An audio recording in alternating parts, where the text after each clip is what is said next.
En est ainsi décidé. Le Conseil de sécurité va maintenant aborder l'examen du point 2 de l'ordre du jour. Je donne à présent la parole à Madame Rosemary DiCarlo. Mr. President, the situation for civilians in Ukraine remains dire. As of 18 October, the Office of the High Commissioner for Human Rights has recorded 15,956 civilian casualties, 6,322 killed, and 9,634 injured since 24 February 2022. At least 397 children have been killed in the war since 24 February. The actual figures are likely considerably higher. In a recent and concerning development, the Russian Federation launched a series of attacks against cities and towns across the country.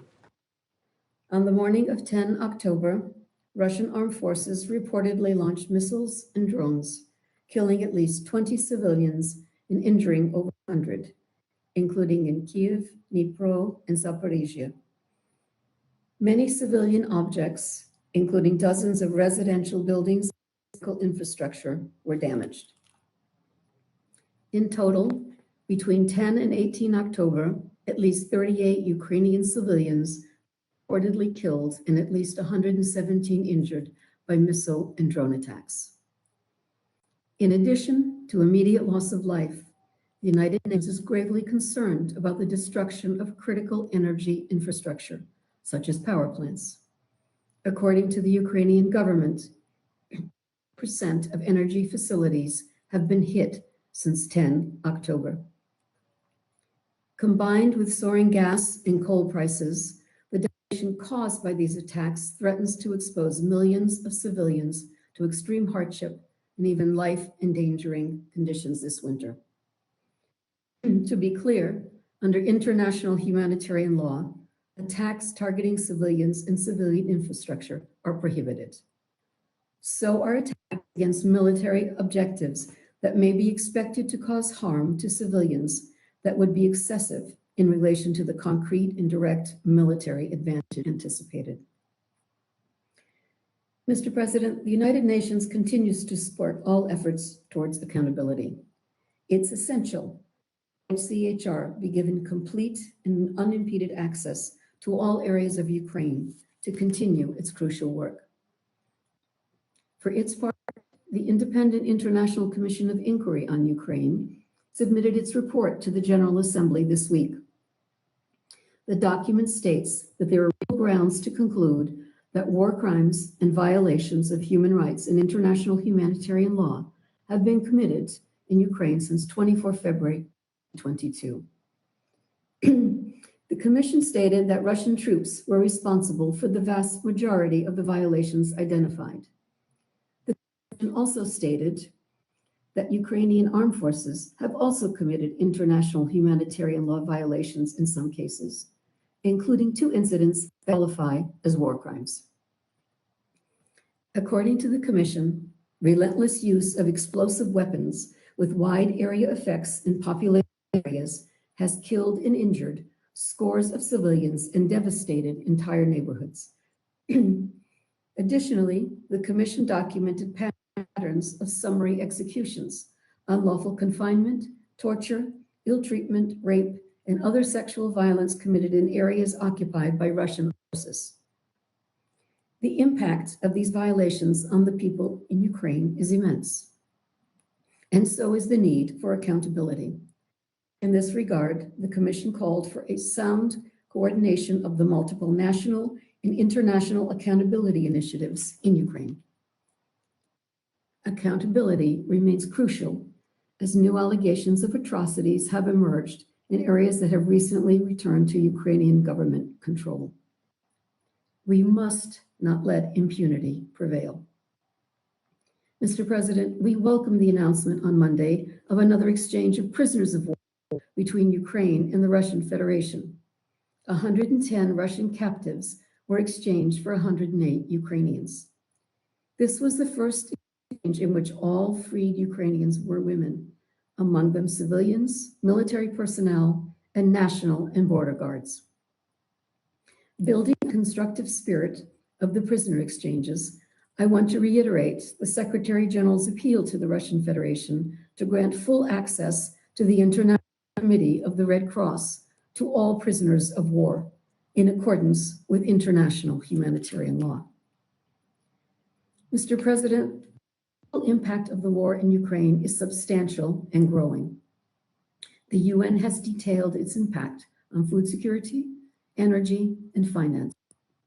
The Black Sea Grain Initiative has helped to bring down food prices and stabilize and subsequently lower global food prices and move grain from the world's bread baskets to those in need.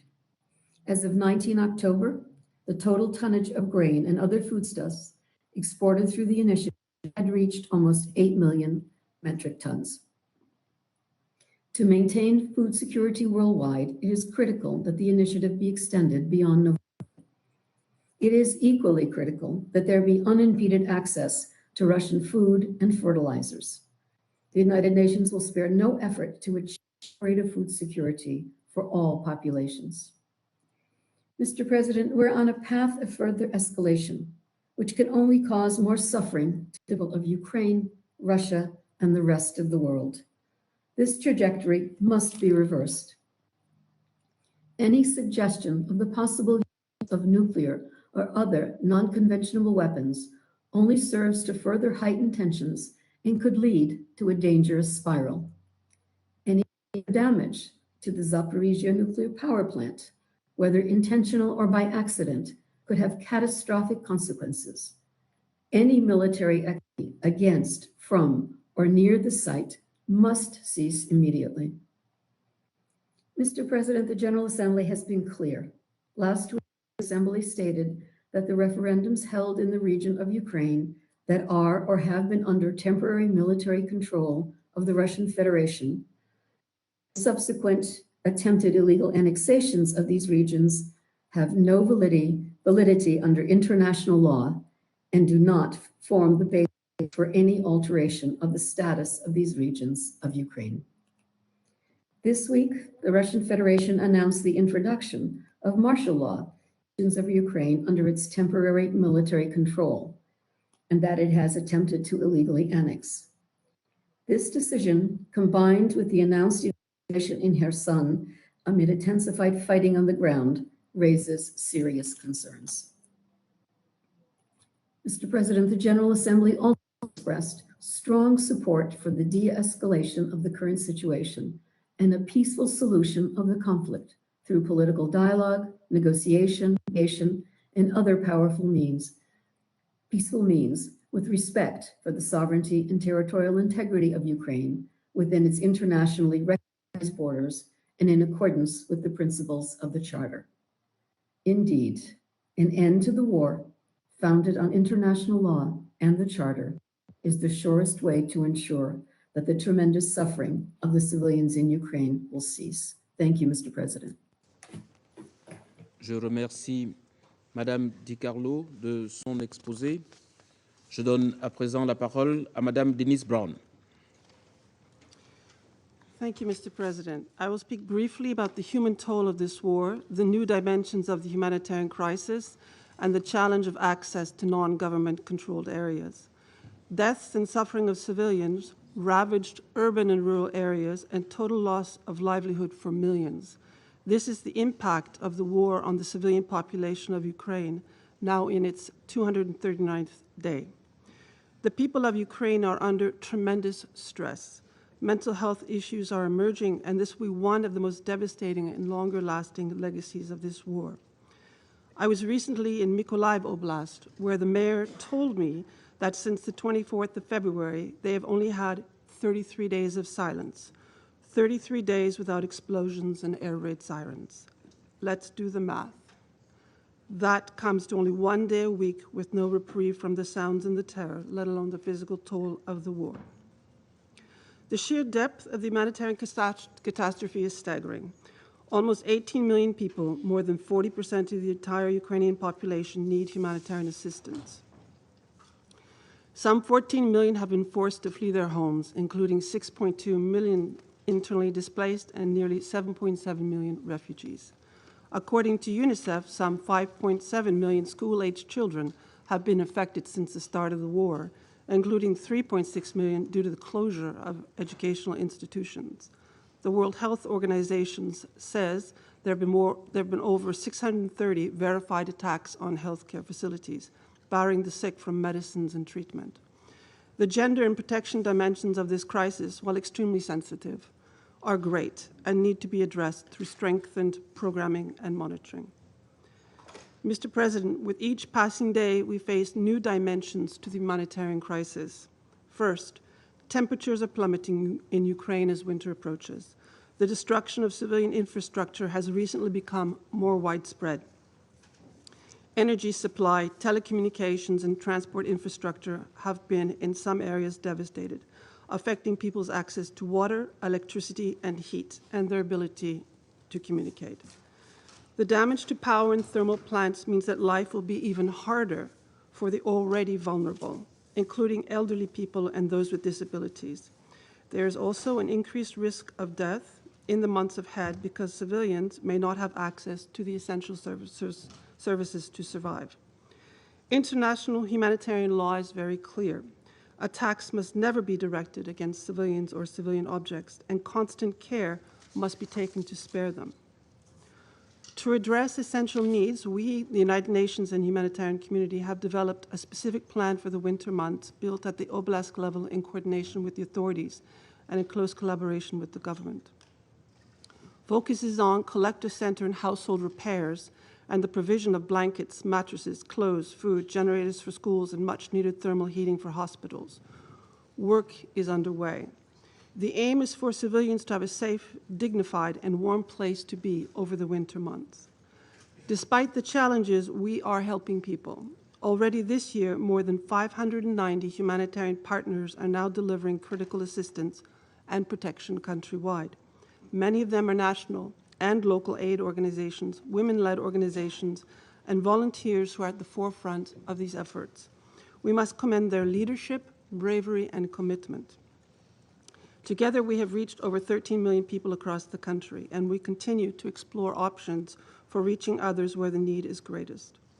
Second, newly accessible areas mean that we can reach entirely new communities with humanitarian assistance and essential services.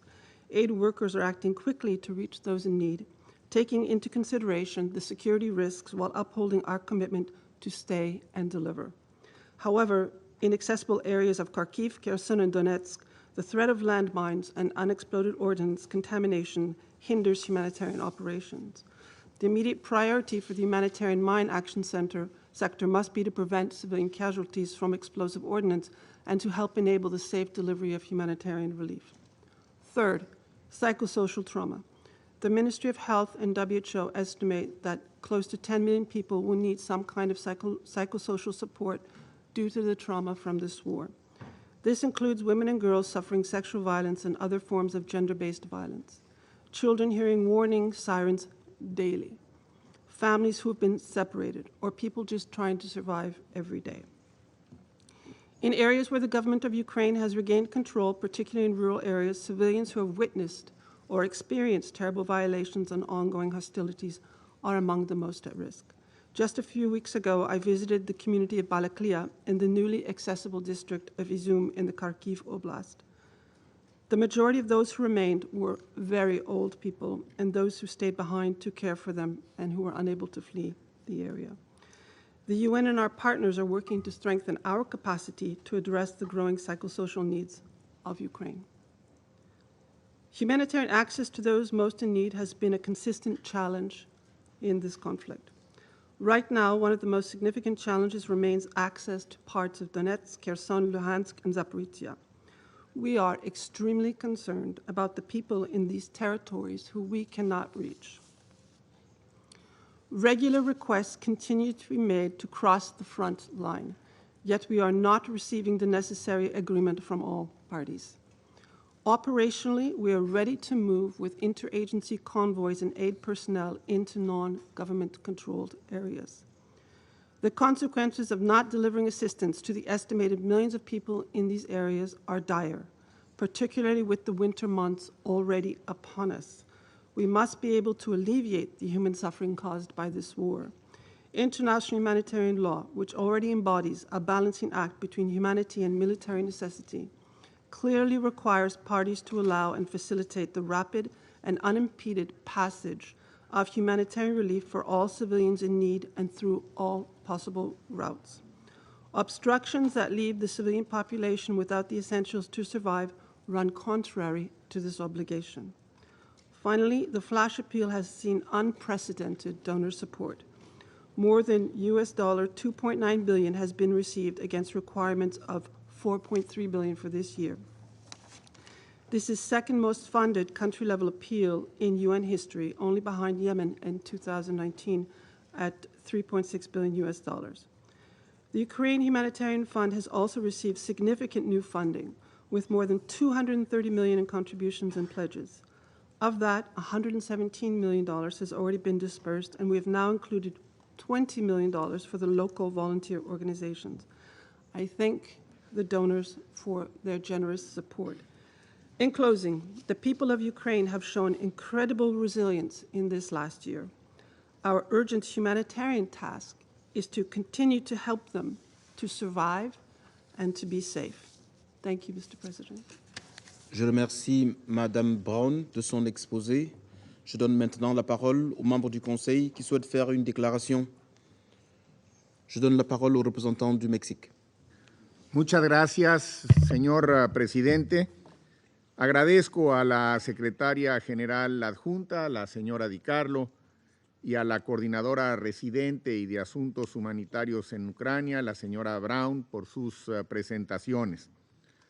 Como lo hemos escuchado, la guerra en Ucrania ha tenido un impacto devastador sobre la población civil. Las cifras siguen creciendo, las cifras de muertos y de heridos entre la población civil, y todo apunta a que estas cifras seguirán escalando de no hacerse algo más efectivo y urgente. Más de 17 millones de personas que requieren ayuda humanitaria, más de 7 millones de refugiados en Europa, más de 6 millones de desplazados internos, y el invierno a la vista convierten el escenario en uno de alta complejidad que requiere acción inmediata.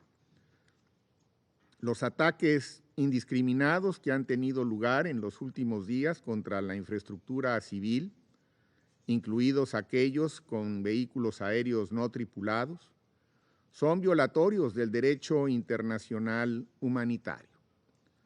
Las dimensiones, pues, de la crisis humanitaria siguen en escala alarmante.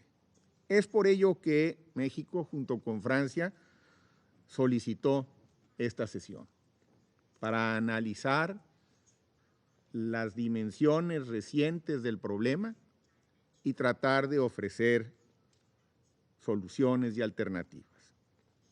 El respeto a las normas del derecho internacional humanitario, incluidos los convenios de Ginebra de 1949 y sus protocolos adicionales, constituyen una obligación que no admite excepciones. Las disposiciones de estos instrumentos son contundentes. Las partes deben hacer una distinción clara entre población civil y combatientes. Queda prohibido emplear armas o métodos de guerra que puedan causar pérdidas inútiles o sufrimientos excesivos, y siempre se deberán mantener los principios de necesidad y de proporcionalidad.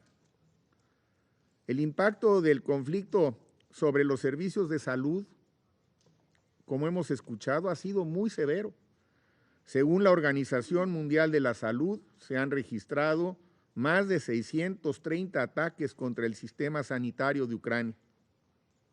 Los ataques deliberados contra hospitales constituyen crímenes de guerra, son inadmisibles y no pueden quedar impunes. El conflicto ha tenido también un grave impacto sobre la salud mental de la población, que dejará una huella profunda en amplios sectores de la población afectada, directa o indirectamente.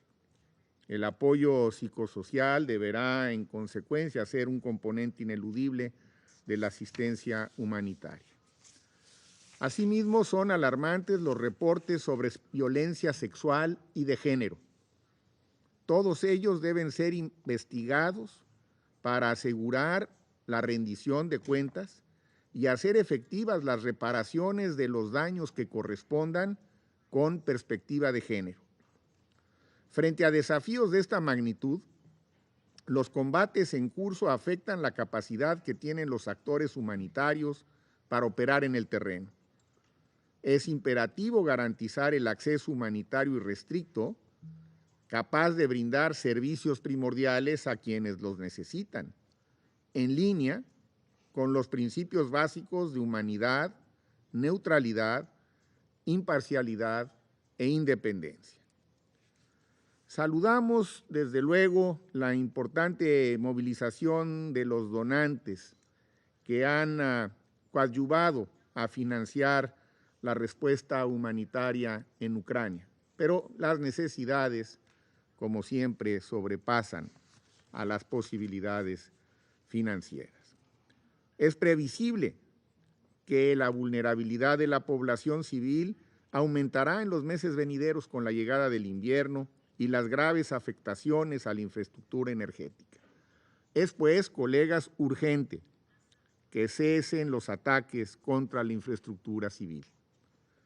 Por otro lado, la presencia de minas en Ucrania también es motivo de profunda preocupación, ya que además de sus impactos sobre la población, en particular niñas y niños, la presencia de estos artefactos afecta la capacidad de la comunidad humanitaria para operar en forma segura y, por supuesto, representan un grave riesgo en el mediano y el largo plazo. De no llevarse a cabo una urgente labor de desminado, el sector agrícola de Ucrania enfrentará también graves retos en la próxima siembra. Y en ese sentido, alentamos a las partes a alcanzar un acuerdo que permita renovar la iniciativa de granos del Mar Negro, que ha sido crítica para aliviar el impacto de la guerra sobre la seguridad alimentaria mundial. Presidente, mi país reprueba en los términos más enérgicos cualquier amenaza del uso de armas nucleares, y es por ello oportuno recordar el comunicado del pasado mes de enero, en el que los estados poseedores de armas nucleares expresaron que una guerra nuclear nunca debería ser librada. En el mismo tenor, es lamentable que no se haya establecido un perímetro desmilitarizado y seguro alrededor de la planta nuclear en Zaporizhia, pese a las recomendaciones emitidas por el Organismo Internacional de Energía Atómica, así como los llamados del Secretario General y de la comunidad internacional. Insistimos a las partes a atender este llamado de manera urgente. Concluyo recordando que la forma más efectiva de proteger a la población civil y asegurar la prestación de asistencia humanitaria es el cese de las hostilidades. No dejaremos de insistir en buscar caminos para el diálogo y la diplomacia que nos puedan llevar a poner fin a esta guerra. Gracias, presidente. Je remercie le représentant du Mexique de sa déclaration. Je donne maintenant la parole au représentant de la France. Monsieur le Président, je remercie Madame Di Carlo et Madame Brown pour leur présentation. 8 mois après le lancement de sa guerre d'agression, la Russie a franchi un nouveau seuil. Elle pilonne de manière indiscriminée, depuis 10 jours, les villes d'Ukraine. Elle choisit délibérément de frapper des infrastructures civiles, en particulier énergétiques, à Kiev, à Soumy, à Dniepro. Elle ne cherche même plus à dissimuler les crimes dont elle se rend coupable. La Russie viole les principes fondateurs de la Charte des Nations Unies et les normes qui en découlent. l'interdiction de l'agression, le règlement pacifique des différends, la souveraineté des États et le respect de l'intégrité territoriale. L'Assemblée générale des Nations unies a condamné sans équivoque et à une écrasante majorité ces atteintes à notre charte. En ciblant des civils, la Russie viole délibérément le droit international humanitaire. Elle cherche vainement à briser le moral de la nation ukrainienne. En frappant de manière indiscriminée les villes, la Russie veut terroriser. En détruisant des infrastructures civiles essentielles, notamment dans le secteur énergétique, elle entend provoquer des pénuries d'électricité et de chauffage avec l'arrivée de l'hiver. Elle mise sur la souffrance des civils, y compris des femmes, des enfants, des vieillards. Tous les partenaires de l'Ukraine sont à ses côtés. La France a dès à présent mobilisé des moyens pour aider l'Ukraine cet hiver. Monsieur le Président, nous exhortons la Russie à se conformer au droit international humanitaire et à permettre l'accès des acteurs humanitaires aux populations civiles qui se trouvent dans les territoires qu'elle prétend occuper, ainsi qu'aux prisonniers de guerre, y compris ceux placés en captivité en Russie. Nous sommes particulièrement préoccupés par leur sort. Les exactions et les destructions qui découlent de cette agression peuvent être constitutives de crimes de guerre et leurs auteurs devront répondre de leurs actes. Le 22 septembre dernier, devant ce Conseil, la ministre des Affaires étrangères, Mme Catherine Colonna, a redit qu'il n'y aura pas d'impunité pour les criminels. La Cour pénale internationale doit avancer vite dans ses travaux en remontant la chaîne de responsabilité aussi loin qu'elle le peut. La France soutient avec de nombreux partenaires la collecte de preuves menée par les mécanismes d'enquête, juridictions nationales et internationales. Monsieur le Président, il est désormais solidement documenté que les forces armées russes emploient des drones iraniens en Ukraine, notamment pour bombarder de manière indiscriminée des infrastructures civiles. La fourniture de ces matériels par l'Iran à la Russie est une violation de la résolution 2231, comme nous l'avons indiqué avec nos partenaires allemands et britanniques dans une lettre transmise ce jour aux membres de ce Conseil. L'Union européenne a adopté hier de nouvelles sanctions contre des entités et individus iraniens impliqués dans la production et le transfert de ces drones.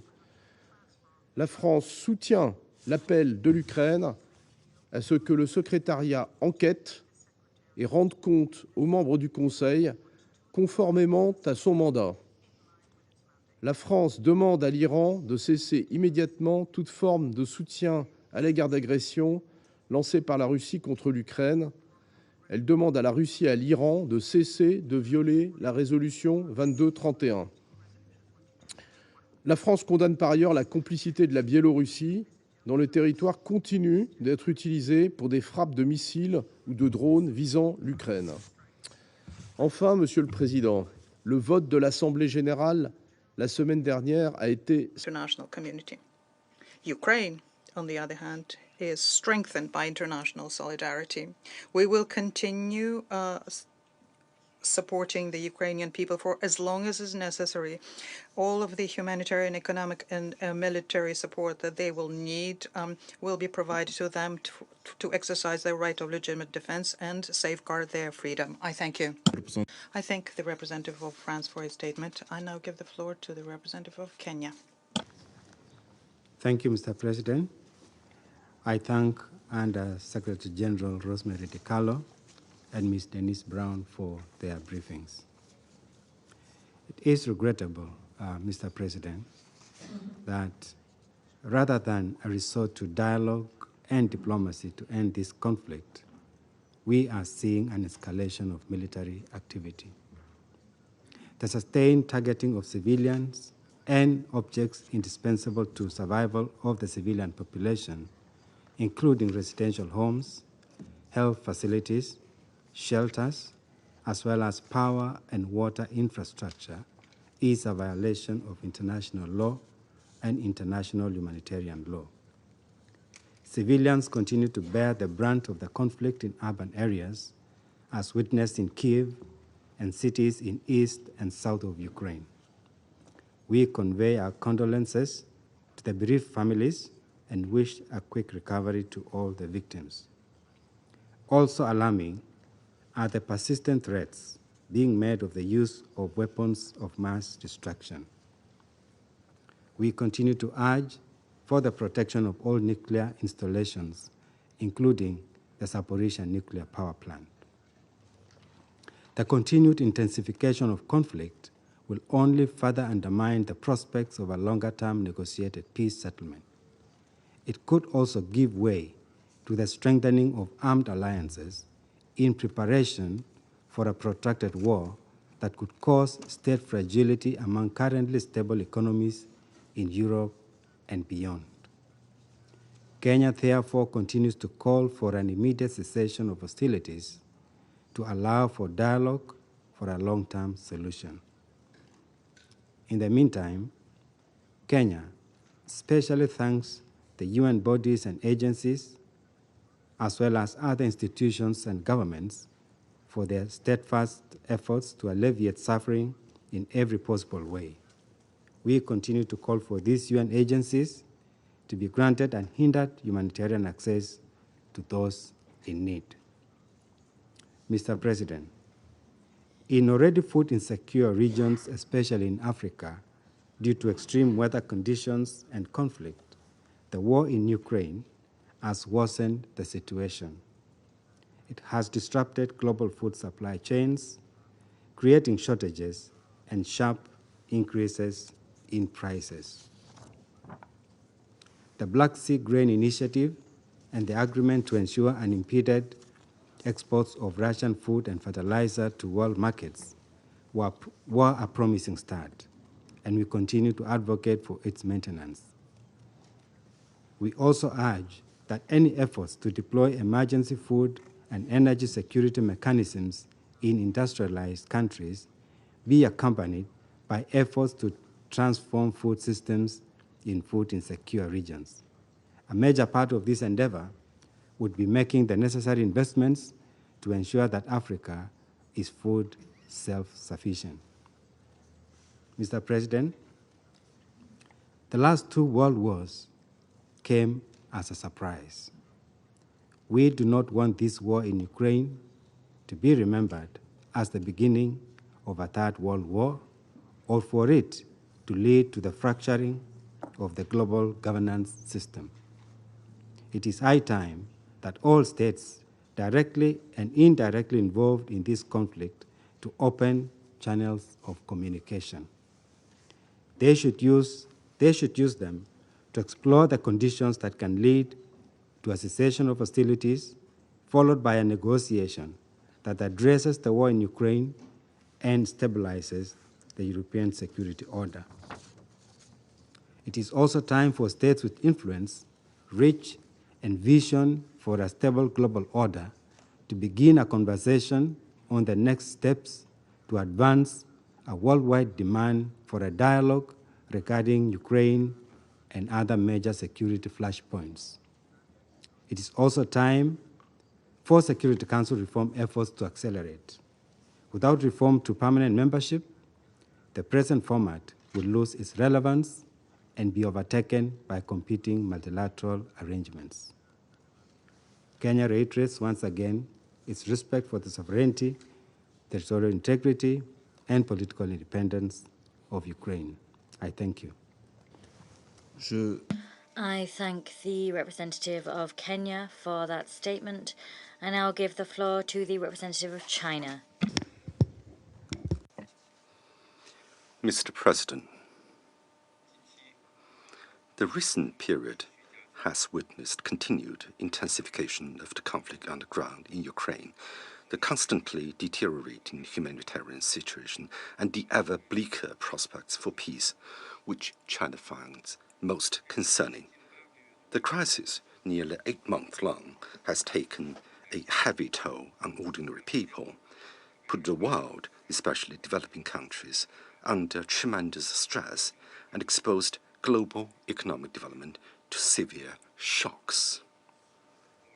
We must prevent the conflict from becoming ever more prolonged, expanded, and complicated, make every effort to mitigate its humanitarian consequences, contain its spillover effects, and work tirelessly together to promote the de-escalation and cooling down of the situation and the early realization of ceasefire and cessation of hostilities. Today, I wish to emphasize the following three imperatives. First, to effectively comply with international humanitarian law. International humanitarian law is a code of conduct that parties in a conflict situation must all abide by. Civilians and civilian facilities should be fully protected, and all parties should facilitate the evacuation of people and the provision of humanitarian relief. Nuclear power plants, energy pipelines, bridges and other critical infrastructure are of great importance to public safety and social stability and should not be the target of military attacks.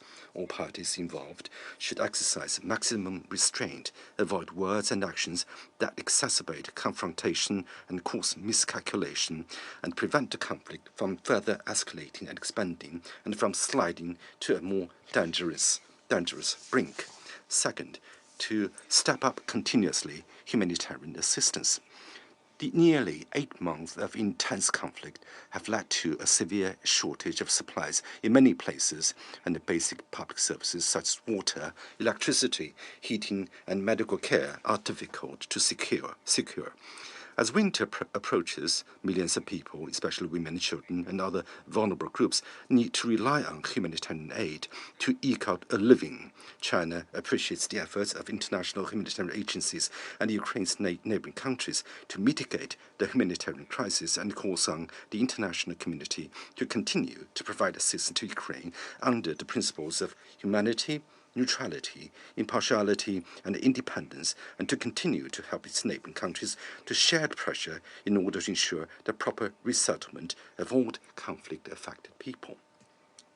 Third, to make every effort to contain the spillover effects. In the era of globalization, the implementation of all-round, indiscriminate sanctions will only accelerate the transmission of the crisis, push up international commodity prices, destabilize the global industrial and supply chain, and leave all countries in the world, not least developing countries, exposed to the deleterious impact. The international community should get united and work together to maintain the uninterrupted operation of global food, energy, and financial markets and remove political obstacles to international economic and trade cooperation. Maintaining and expanding the return of Ukrainian and Russian food and fertilizers to the international market is important for stabilizing global food prices and securing the supply of agricultural products. China supports the continued effective implementation of the Black Sea Green Initiative and the memorandum on the export of Russian food and fertilizers. Mr. President, peace is the fundamental solution to the humanitarian crisis in Ukraine and the only way to achieve long-term peace and stability in Ukraine and the region at large. No matter how great the difficulties and challenges are, the door to a political settlement cannot be closed, the process of diplomatic negotiations cannot be stalled, and efforts to stop the war and promote talks cannot be slackened. The facts of the past 8 months have proven that sanctions and pressure, bloc confrontation, and political isolation are not effective ways to resolve the crisis. The international community should focus on encouraging peace talks and seeking a political solution by persuading the parties to resume peace talks and stop fighting at an early date in an effort to achieve the soonest a peaceful solution to the crisis. China's position on the Ukraine issue is as clear as it is consistent. We empathize with the Ukrainian people for their plight. China has put forward a 6-point initiative on the humanitarian situation in Ukraine and an international food security cooperation initiative, and has provided batches of emergency humanitarian assistance to Ukraine. As a responsible country, China will continue to play a constructive role in promoting peace talks and continue to make positive contributions to alleviating the humanitarian crisis. Thank you, Mr. President. Je remercie. I thank the representative of China for that statement. I now give the floor to the representative of India. Thank you, Mr. President. Let me begin by thanking USG Rosemary DiCarlo and UN Resident and Humanitarian Coordinator in Ukraine, Ms. Denise Brown, for their respective briefings on the situation in Ukraine with regard to the protection of civilians and the humanitarian situation. India continues to remain concerned over the situation in Ukraine. The conflict has resulted in loss of lives and countless miseries for its peoples, particularly for women, children, and elderly, with millions becoming homeless and forced to take shelter in neighboring countries. Reports of attacks on civilians and civilian infrastructure in the recent weeks is deeply worrying. We reiterate our grave concern in this regard. International principles and jurisprudence vest responsibility on parties to the conflict to ensure that civilians and civilian infrastructure are not targeted in situations of armed conflict. Civilians in conflict-affected areas need safe, unhindered, and rapid access to basic services, often provided by humanitarian workers.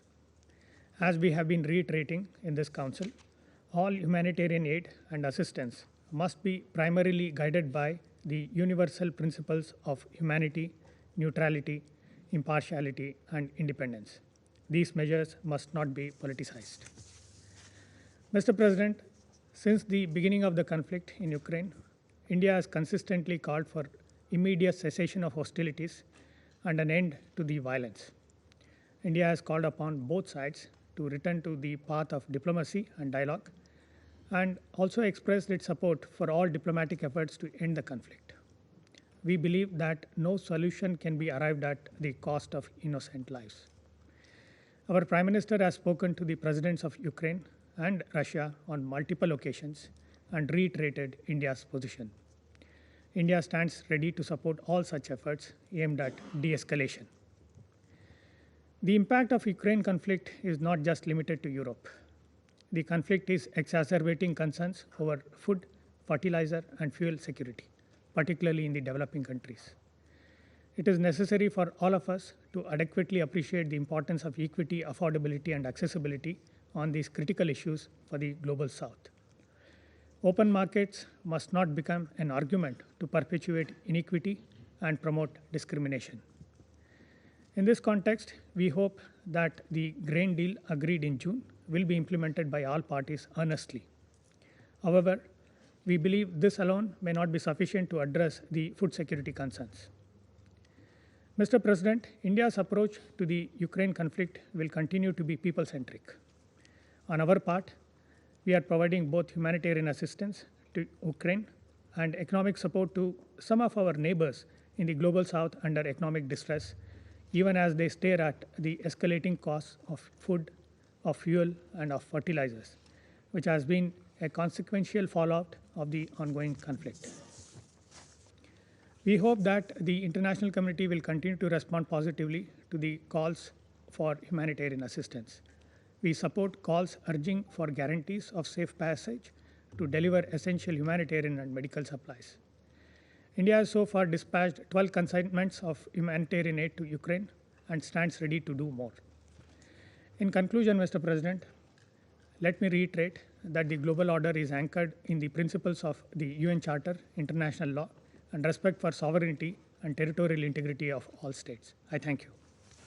Je remercie le... I thank the representative of India for his statement. I now give the floor to the representative of the United Arab Emirates. Mr. President, I'd like to begin by thanking Undersecretary General Rosemary DiCarlo and Resident Coordinator Denise Brown for their briefings. As we heard today, a significant percentage of critical civilian infrastructure, including power stations and water supply infrastructure, has either been damaged or destroyed. In just 1 week, a third of Ukraine's power stations are reported to have been knocked off the electricity grid at a critical time, leaving people without gas for cooking and heating with winter approaching. As the war continues, Ukrainians' needs for humanitarian aid are compounded further. The international community must step up its support to alleviate the suffering of civilians and ensure that their basic needs are covered. To this end, the UAE announced $100 million in humanitarian aid to Ukraine earlier this week. However, other parts of the world cannot be neglected. We must ensure that those most in need globally do not become an afterthought. Access remains a major hurdle for humanitarian organizations, particularly in the areas witnessing the most intense fighting in eastern Ukraine. Those unable to escape the fighting, such as people with disabilities, the elderly, and the sick, have become vulnerable to shifting battle lines. We commend the efforts of humanitarian organizations in this context and urge cooperation by the parties to resolve all impediments to access.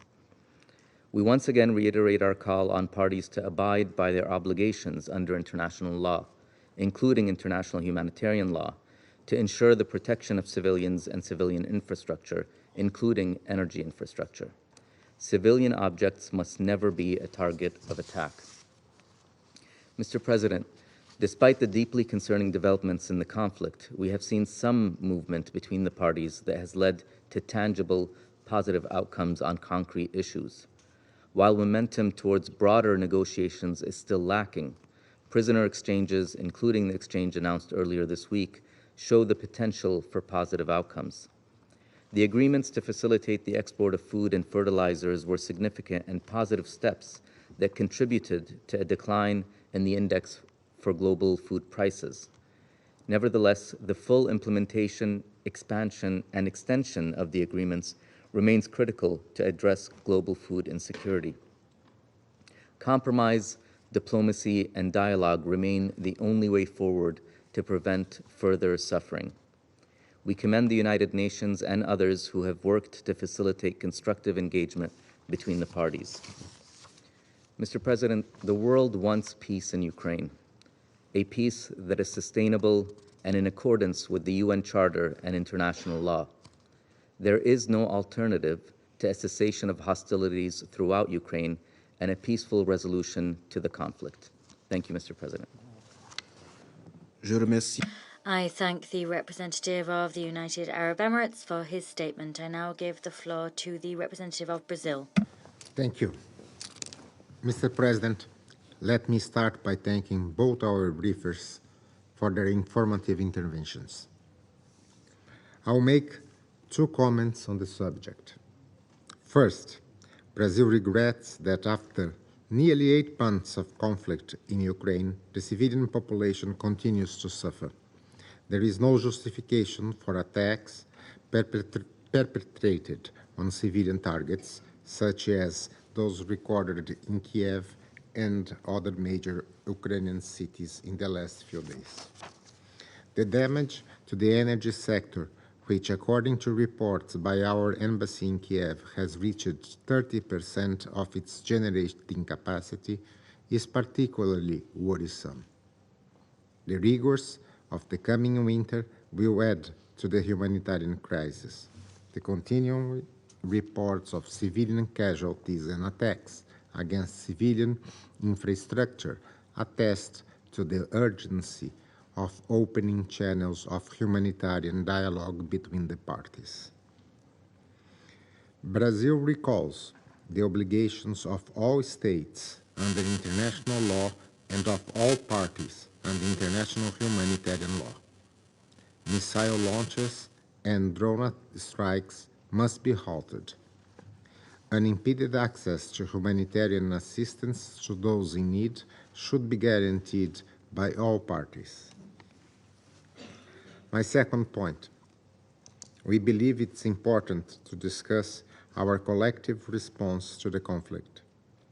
In our discussions with other delegations, we note increased frustration with what is perceived as insufficient efforts by the Council to facilitate a peaceful solution. Many are disappointed with the fact that divisions have prevailed over what is expected from us. the willingness to engage in dialogue. Mr. President, the UN Charter outlawed war as a legitimate means of resolving conflicts. Reaffirming this principle is essential, but not sufficient, in light of our collective responsibilities. This Council should actively contribute to all possible efforts towards a ceasefire and to negotiations between the parties. Different ideas have been circulated by other delegations to facilitate direct talks between the parties. The Council should explore them. Brazil is willing to engage in these efforts and invites other members to consider new paths in order to abbreviate the suffering of the Ukrainian people. And I thank you. I thank the representative of Brazil for his statement. I now give the floor to the representative of the United States. Thank you, Mr. President, and thank you to Undersecretary General DiCarlo and Humanitarian Coordinator Brown for your briefings. Colleagues, Russia has shown again and again that it disregards the UN Charter and international law. We are in this chamber today because of the mounting consequences and human toll of Russia's unprovoked and unlawful invasion of its neighbor and fellow UN member state. As we just heard, there are 7.7 million Ukrainians living as refugees and over 6 million more displaced in Ukraine. That is nearly 1/3 of the population that cannot go home. Nearly half the population needs humanitarian assistance. And as Ms. Brown explained, needs will exacerbate in the winter.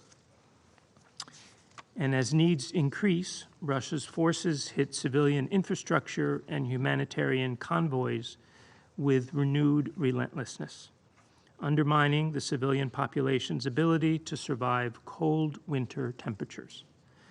This includes a massive barrage against Ukraine's cities on October 10, which the Secretary General called, quote, another unacceptable escalation, close quote, of the war.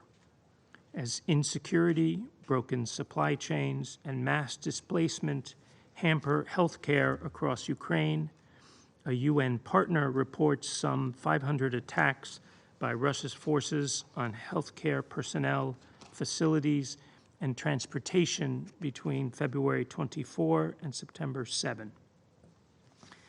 As humanitarian organizations scale up efforts to reach recently retaken areas, Russia's retaliatory strikes and the prevalence of landmines pose safety risks to humanitarian personnel and other civilians.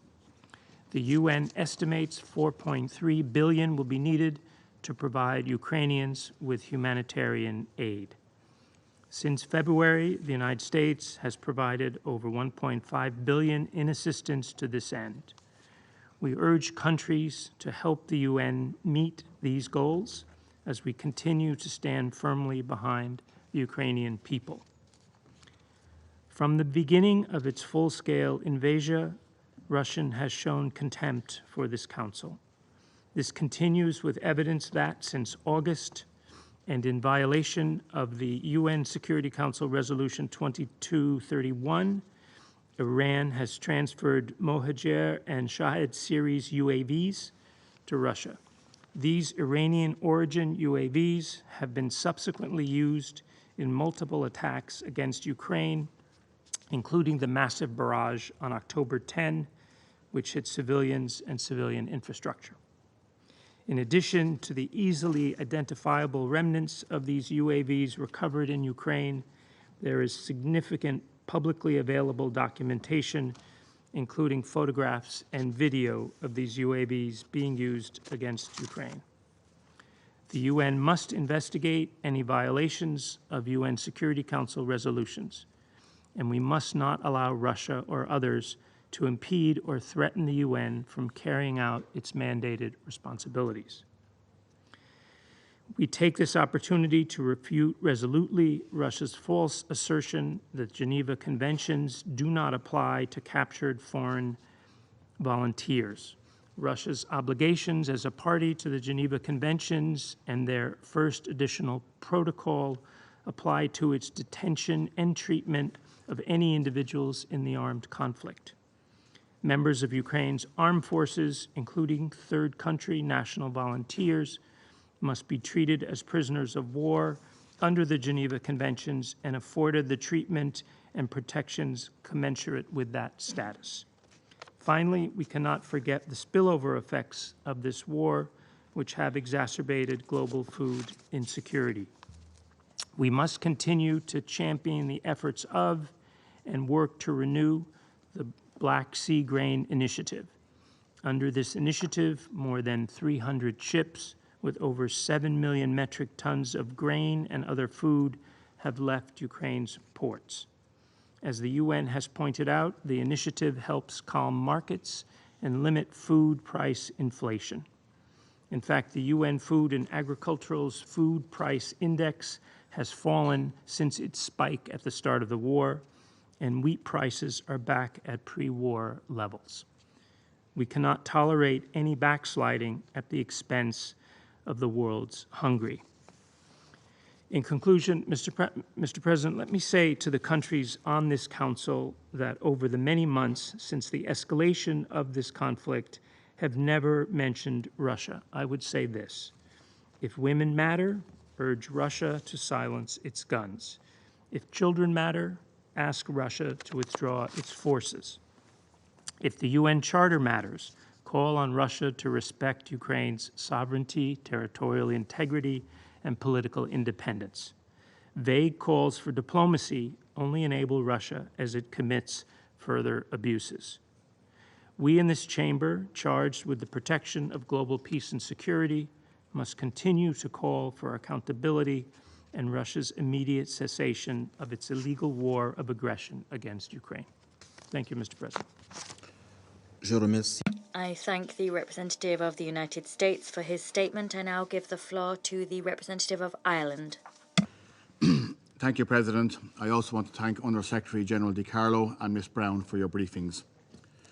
Mr. President, we meet at the end of another critical week for Ukraine and its people. They struggle daily with massive disruption to vital power and water supplies, the result of continued attacks by the Russian Federation on Ukraine's critical civilian infrastructure. Direct attacks on hospitals and healthcare facilities, places of care and refuge. Many are now only partially functional or reliant on limited backup power. Russian attacks have also hit residential buildings, killing civilians as they sleep. The people of Ukraine are paying the ultimate price for a senseless war not of their choosing. While the world has called for peace, the Russian Federation has instead chosen the path of escalation in this war. Across Ukraine, we have seen explosive weapons, including prohibited cluster munitions, being used in populated areas and against civilian infrastructure. Landmines jeopardising civilians, agricultural production, food security and safe humanitarian access. Ireland is concerned by the use of Iranian-supplied unmanned aerial vehicles that bring death, destruction and horror to the streets of Kyiv and elsewhere. Their acquisition by Russia would contravene Security Council Resolution 2231. These attacks on civilian targets appear to have just one goal in mind: to intimidate and terrorise the civilian population. They represent a blatant disregard for human life, they constitute a serious violation of international law, and they are simply unconscionable. We once again call on the Russian Federation to comply with its obligations under international law, including international humanitarian law. We urge the Russian Federation to refrain from further escalation, to take all feasible measures to prevent civilian casualties and damage to civilian infrastructure, and to facilitate life-saving humanitarian access without delay. We have just heard how critical this is as winter approaches, with the most vulnerable in Ukrainian society, internally displaced persons, women, children and the elderly, facing a particularly precarious future. Mr. President, the people of Ukraine have shown remarkable resolve and determination in the face of such brutal adversity. Ireland stands with them today, as always. For our part, we are determined that the Russian Federation will be held to account for its heinous actions. There are rules, even in war. And when those rules are broken, there must be accountability. Accountability for the targeting of civilians, for arbitrary detention, human trafficking, and conflict-related sexual violence. In all situations where international crimes may have been committed, we must ensure that timely, credible investigations are undertaken, that evidence is rigorously documented, and that witnesses, victims, and survivors are supported. Last week, the General Assembly delivered a clear message of support for Ukraine's sovereignty and territorial integrity. This was not just about Ukraine, but about protecting the principles enshrined in the UN Charter, the very basis for our rules-based international order. Through that same Charter, the members of these United Nations conferred on this Council the primary responsibility for the maintenance of international peace and security. For exactly 8 months now, the Russian Federation has acted with utter disregard for this responsibility. It continues to bring wanton death and destruction to Ukraine through its illegal war of aggression.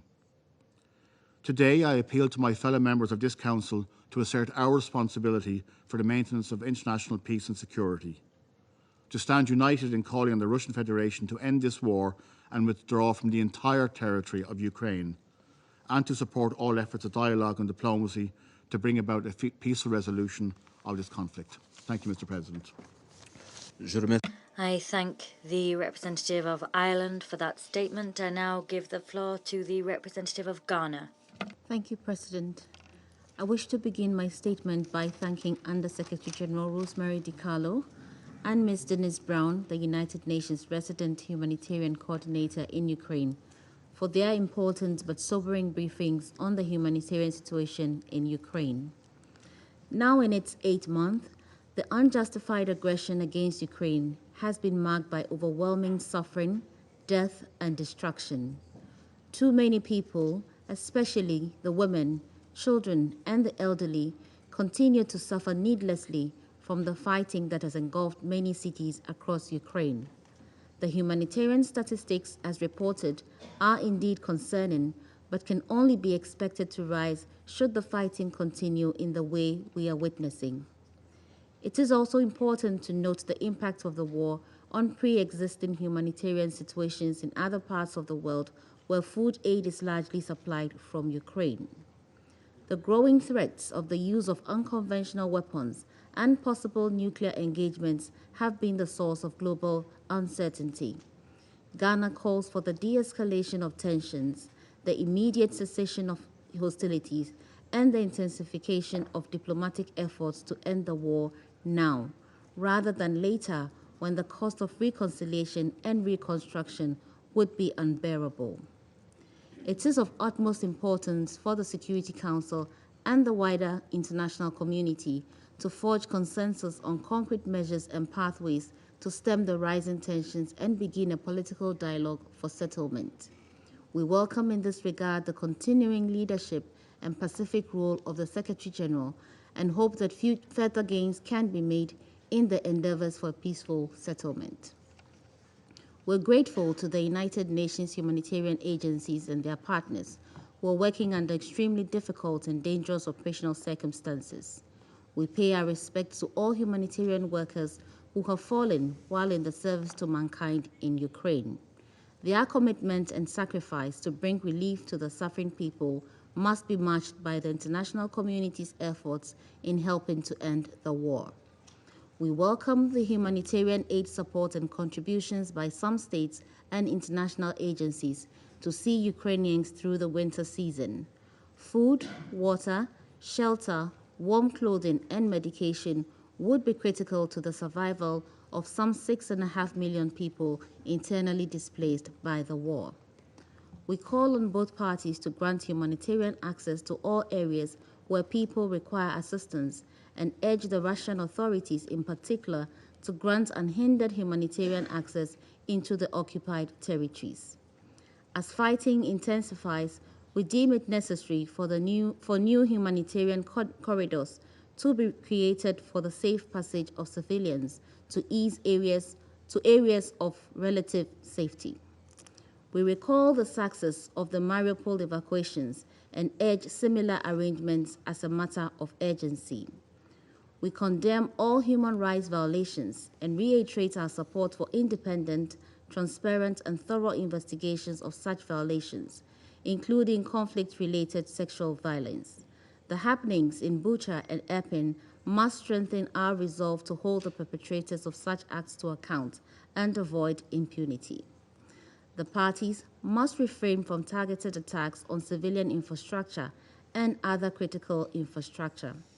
Apart from imposing severe hardships on the people, the deliberate destruction of critical energy infrastructure, residential facilities, water stations, healthcare facilities, schools, and transport infrastructure constitute gross violations of international law and the principles of international humanitarian law relating to armed conflict.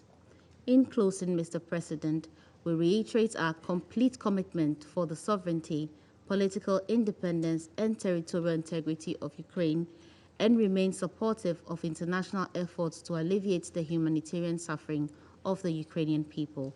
I thank you. I thank the representative of Ghana for her statement. I now give the floor to the representative of the United Kingdom. Thank you, President. Thank you again, Under-Secretary General DiCarlo, for your briefing. And thank you, Resident Coordinator Brown, for your invaluable update on the situation on the ground and the work the UN team is doing in the toughest of circumstances. So far, this war has killed, maimed, and psychologically damaged thousands of people. Millions have been forced to flee. Ukrainian towns and cities have been reduced to rubble, with evidence of atrocities left behind in the ruins. We have heard unbearable stories of sexual violence.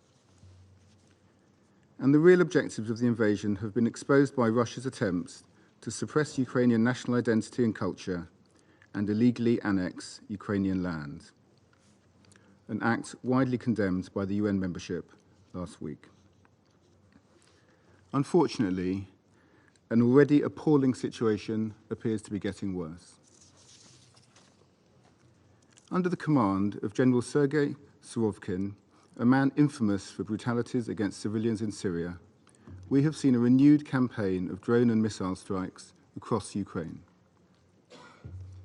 Heavily populated areas have been hit, as well as playgrounds, traffic in rush hour, and apartment buildings nowhere near front lines or military installations. A new wave of bombardment has deliberately targeted critical national infrastructure, leaving some 30% of Ukraine's power stations damaged or destroyed. These are attacks on Ukrainian civilians' way of life, and they are a clear breach of international humanitarian law. They are egregious in their own right, but even worse as winter approaches. Russian attacks mean that Ukrainians are losing their ability to heat their homes and cook their food. The intent behind these attacks is clear. Russia is seeking to subjugate Ukraine by terrorizing civilians. And it is doing so using weaponry obtained for Iran in violation of Security Council Resolution 2231. Now, Russia's been trying to distract us with attacks on the UN's integrity, its mandate to investigate.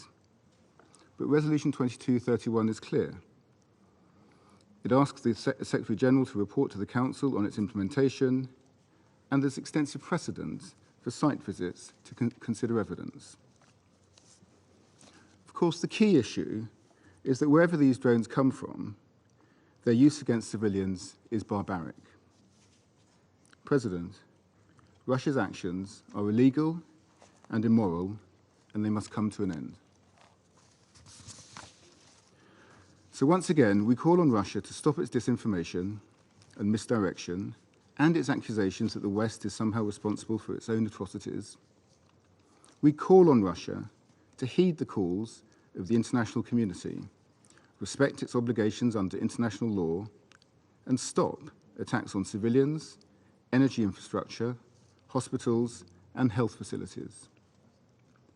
And we call on Russia, yet again, to end this war and return to the path of dialogue it abandoned in February. Finally, President, we recognise, as others have, the wider negative impact of Russia's war. The positive impact of the Black Sea Grain Initiative on global grain prices is clear, and we've heard more about that today. So we welcome and encourage efforts by the Secretary-General to ensure the continuation of the agreement. You have the UK's full support. Thank you. Je remercie. I thank the representative of the United Kingdom for his statement. I now give the floor to the representative of Norway. Thank you, President. Let me first thank the briefers for their candid words to the Council today. Their accounts leave no doubt about the devastation this war has brought upon the people of Ukraine. Norway will continue to stand with Ukraine and the Ukrainian people against this Russian aggression, which is a gross violation of international law and the UN Charter. We are alarmed by the escalation and brutality of the recent Russian attacks on civilians and civilian infrastructure with missiles and drones. These attacks, which seem deliberate, have killed civilians and hit several power facilities across Ukraine. Damage to energy infrastructure brings great humanitarian harm and will certainly cause illness and death when the cold winter arrives. These attacks have no military purpose. The aim seems to be to terrorize the population. They are illegal and may constitute war crimes. Those responsible must be personally held to account.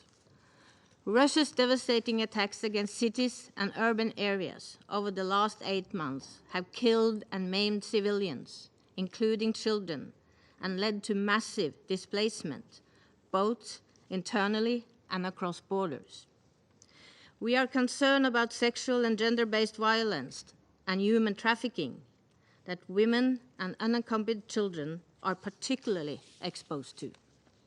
We must facilitate their return, the delivery of essential services, and mitigate the long-term effects that Russia's war has imposed on them. President, the Independent International Commission of Inquiry has concluded that violation of human rights and international humanitarian law amounting to war crimes have been committed by Russian armed forces. The killing of civilians, mass graves, rape, and other forms of sexual violence, forced disappearance, and torture have all been recorded, along with reports of deportation to Russia and adjustment to procedures to allow Russians to adopt Ukrainian children without the consent of their parents, and more.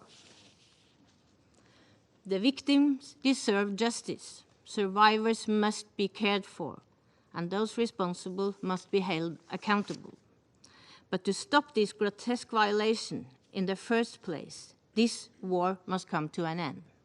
Russia must withdraw its troops from within the internationally recognized border of Ukraine and stop the war.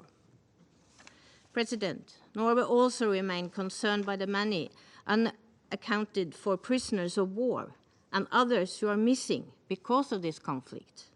We call on the parties at all levels to comply with their obligation under international humanitarian law. This includes support for the International Committee of the Red Cross in fulfilling their unique mandate as laid out in the Geneva Conventions, including visiting prisoners of war. President, we commend the international and national humanitarian responders for their bravery in delivering humanitarian protection and assistance to those in need. It is critical that humanitarian actors have full, safe, and unhindered access to all those in need. We are particularly concerned about the situation for the elderly, disabled, and children in conflict-affected areas. President, while this war is raging, the world is facing a food crisis. Continuation of the Black Sea Grain Initiative is vital, and we appreciate the tireless effort of the Secretary-General. In times of war, we need this beacon of hope. Thank you. Je remercie. I thank the representative of Norway for her statement. I now give the floor to the representative of the Russian Federation. Mr. President, I would like to, in the very beginning, express my puzzlement. We do not entirely understand what is the value added, other than extending the time of the meeting today, is in including in our list the representative of Slovakia, Poland, Germany, and Greece. We do not have it's not a debate that we're having today, but a briefing.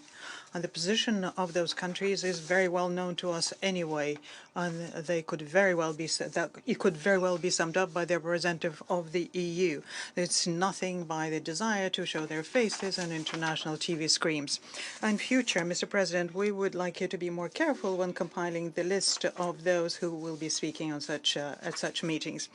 Mr. President, we note the briefing provided by the Undersecretary General Rosemary DiCarlo and the resident humanitarian coordinator in Ukraine, Ms. Denise Brown.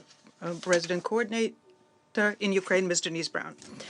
We can see that the UN Secretariat has finally become concerned with the topic of the civilian infrastructure destruction. Unfortunately, once again, this is a one-sided picture. We didn't hear a word about the destruction that Kiev has been for 8 years inflicting and continues inflicting in Donbass, nor has we heard anything about the victims amongst the civilians from the Ukrainian armed forces. There is no reaction whatsoever by the Secretary to the horrendous acts of terror by Kiev against such civilian infrastructure as a bridge in Crimea, the shellings of the Zaporozhye NPP and the Kakhovska power plant.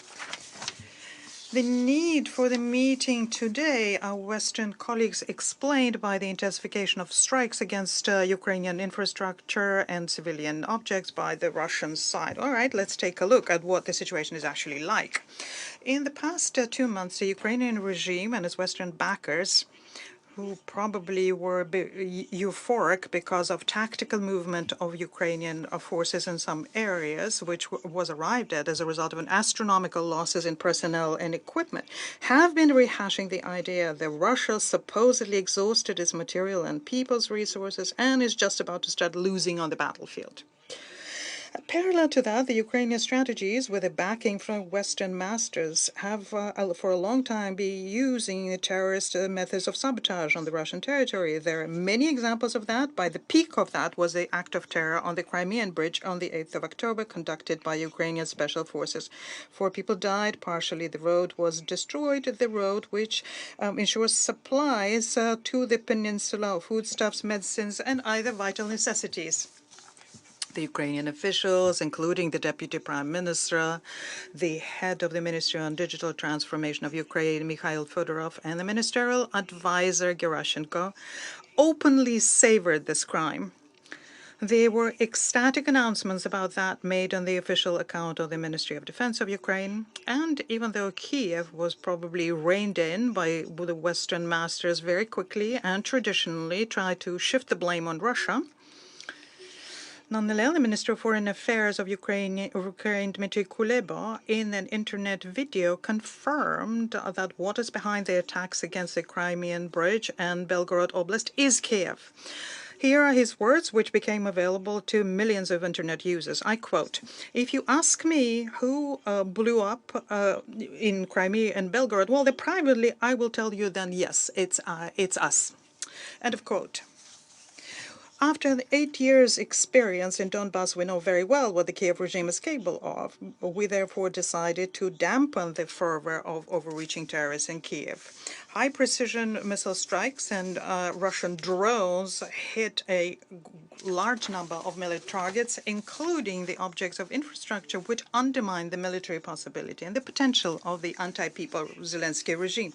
Of course, this did not sit well with the West, and they became hysterical. And this is what we're witnessing loudly and clearly today at the meeting. Obviously, as was the case earlier, they do not want to face facts and acknowledge that the civilian objects were only hit in those cases when the drones were targeted right next to the target by Ukrainian territorial defense and therefore had to change their course, or when the civilian objects were hit by Ukrainian air defense who couldn't intercept their targets. There are plenty of cases like that. They exist on video. Anyone wants to look them up.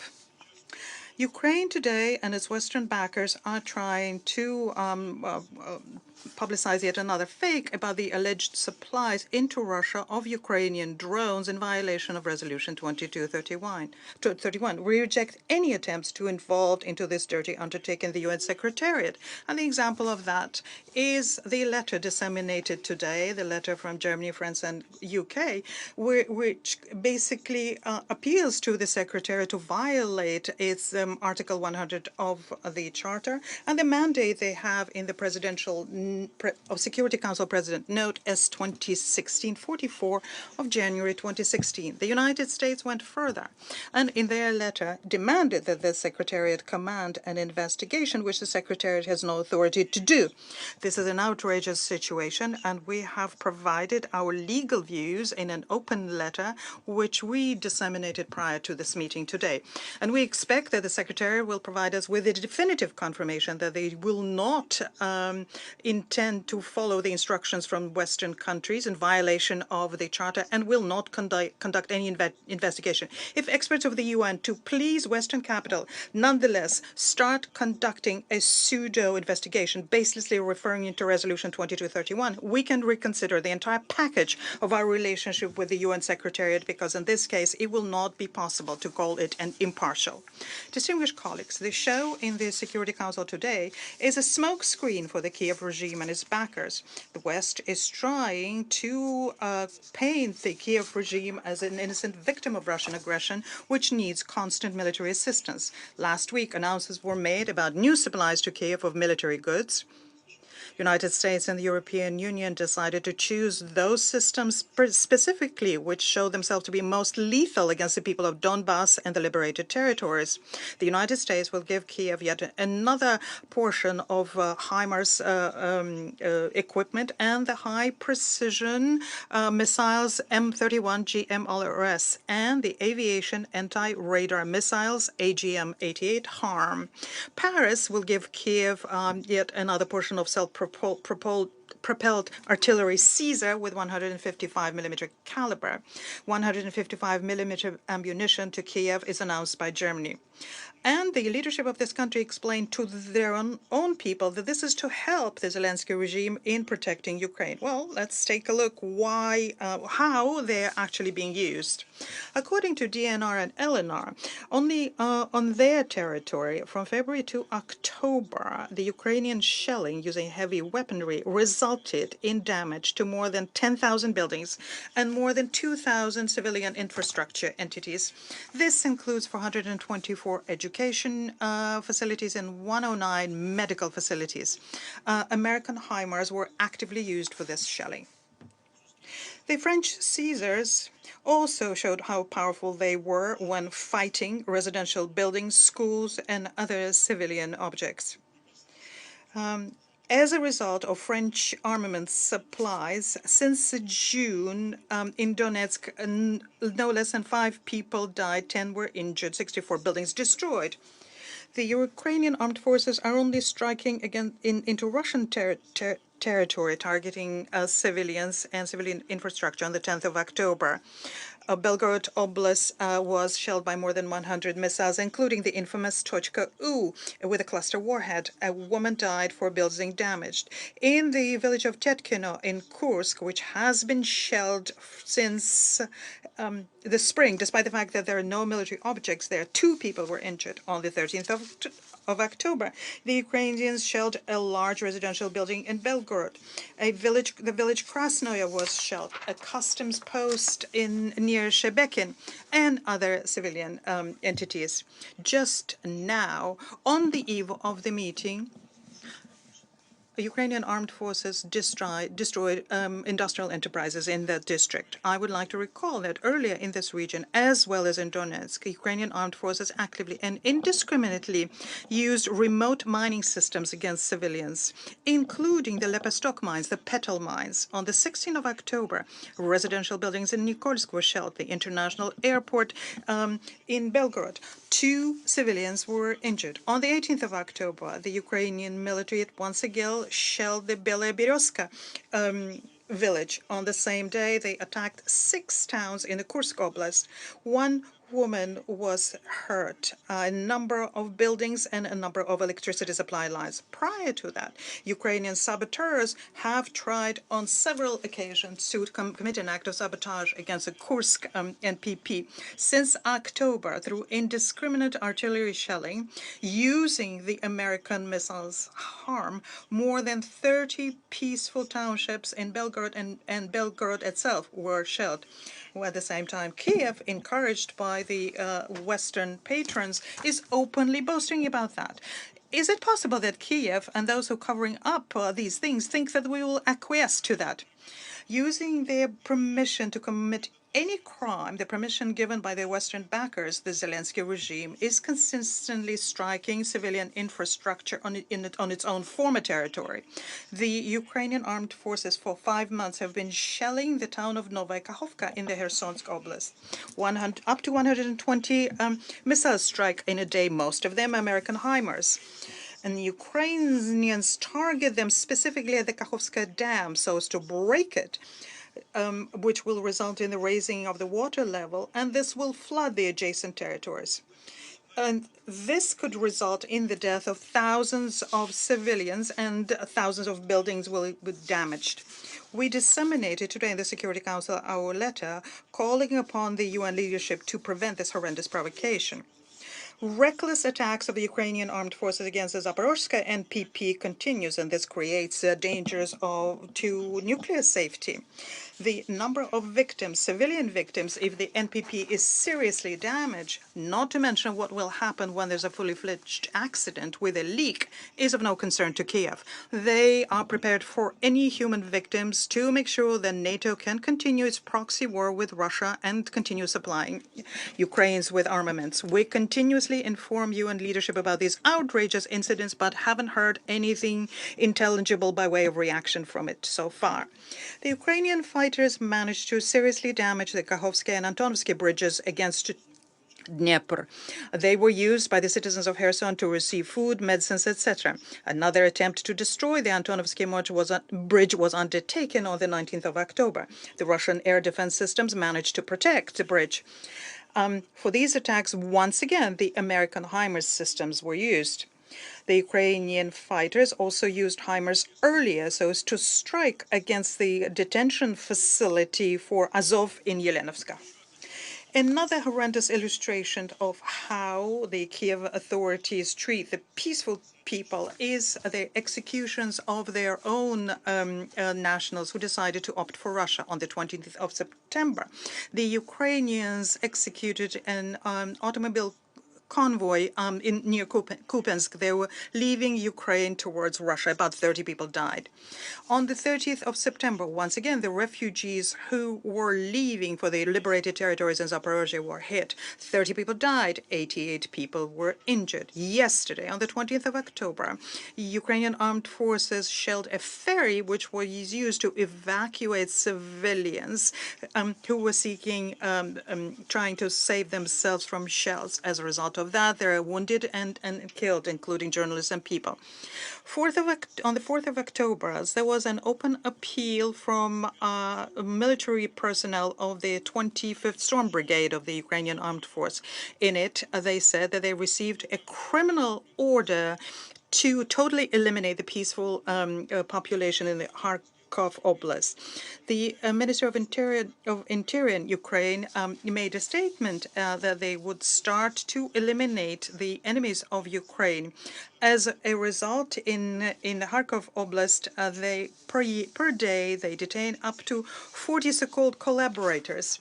What happens to them thereafter, we saw in the video on the 9th of October, where a member of the Azov unit, Maxim Zhorin, talks about. It shows that the bodies of the executed civilians are being thrown into a ditch. Zhorin himself said that these are the citizens of Kupiansk and commented, I quote, saying, "The punishment will come." The metadata of this video show that it was recorded slightly more than 30 minutes before the publication. The bodies are wearing warm clothes, which is in line with October. The Russian forces have been absent from Kupiansk since September, and this shows that these people have been executed by Ukrainian neo-Nazis as part of their cleansing of the city.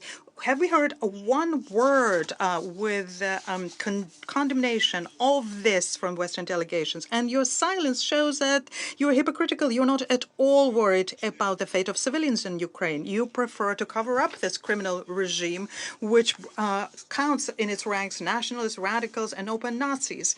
Help them with its provocations and spreading lies about Russia and Russian armed forces. Once again, I would like to, by the way, recall that despite all of the reminders of ours, we have not received a list of Ukrainian victims in Bucha in April. This shows it once again that the Kievan authorities have nothing as evidence to provide to confirm their accusations. Our Western colleagues are trying to say that there's nothing that needs to be proven. All we need to do is just take the words of the representative of the Kiev regime at face value. Mr. President, before concluding, I'd like to warn in advance that listening to yet another portion of spiteful tirades from the representative of the Ukrainian regime in the Security Council, and thus provide him with very strange and perverse pleasure that he gets from that, is not something that I will do. All those who are familiar with his recent boorish insults against Russian diplomats and social networks will know what I'm referring to. Regrettably, such outbursts reflect the current state of Ukrainian diplomacy and show Kiev's inability and lack of readiness for any kind of dialogue, much less for a civilized one. I thank you. I thank the representative of the Russian Federation for his statement. I now give the floor to the representative of Albania. Merci, Monsieur le Président. Thank you, USG DiCarlo and Resident Coordinator Brown, for your information on the situation in Ukraine. Since 24th February this year, every of our meetings on Ukraine has started on a most sobering way, deploring an unjustified aggression, expressing deep concerns for the useless loss of life, and repeating unheeded calls for Russia to stop. This one is no different, as the situation has not changed, and the next week will mark exactly 8 months since the special Russian madness started in Ukraine. I wish nonetheless like to pause for a moment, get out of the grim situation, and congratulate Ukraine and its people for receiving the Sakharov Prize awarded last week by the European Parliament, praising Ukrainians who are standing up for what we all believe in, defending themselves but fighting for common values, protecting democracy, freedom, and rule of law. It is as symbolic as meaningful. Mr. President, Ukraine remains the only place in Europe where, since February, sirens sound day and night. Thousands of people have died and have been injured, most of them caused by use of explosive weapons, including shelling, missiles, and airstrikes. Attacks against civil infrastructure, including damage of residential buildings, schools and hospitals, healthcare facilities, have continued affecting people's access to critical services. Now Russia is escalating it and is targeting key civilian infrastructure, namely energy installations, but also residential areas, with the clear aim to terrorize population, inflict severe damage, and leave entire families, women and children, without water, electricity, and heating while winter is approaching. This is another and higher level of cruelty. Moreover, it is now being carried out with the extended malicious hand of Iran, notoriously known for its destabilizing policies, through an open breach of Security Council Resolution 2231. We call on the UN not to yield to threats, but undertake an adequate verification of reports that hundreds of drones used by Russian forces in Ukraine have been unlawfully imported from Iran, as part of the regular report of the Secretary General on the implementation of Resolution 2231 in accordance with Para 7 on Note 44. It is there, everybody can verify it. After all, my question, and maybe not only mine, is what Russia has to hide from an independent, impartial investigation, a routine exercise to examine evidence, and that the Secretariat has done plenty of times. Didn't they agree for a similar inquiry from the UN Secretariat after the bombing of a prison where more than 50 prisoners were killed in Donbass, which still remains unelucidated?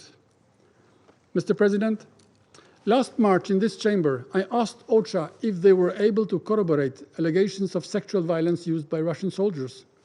It was not an accusation, but a request for information and clarity.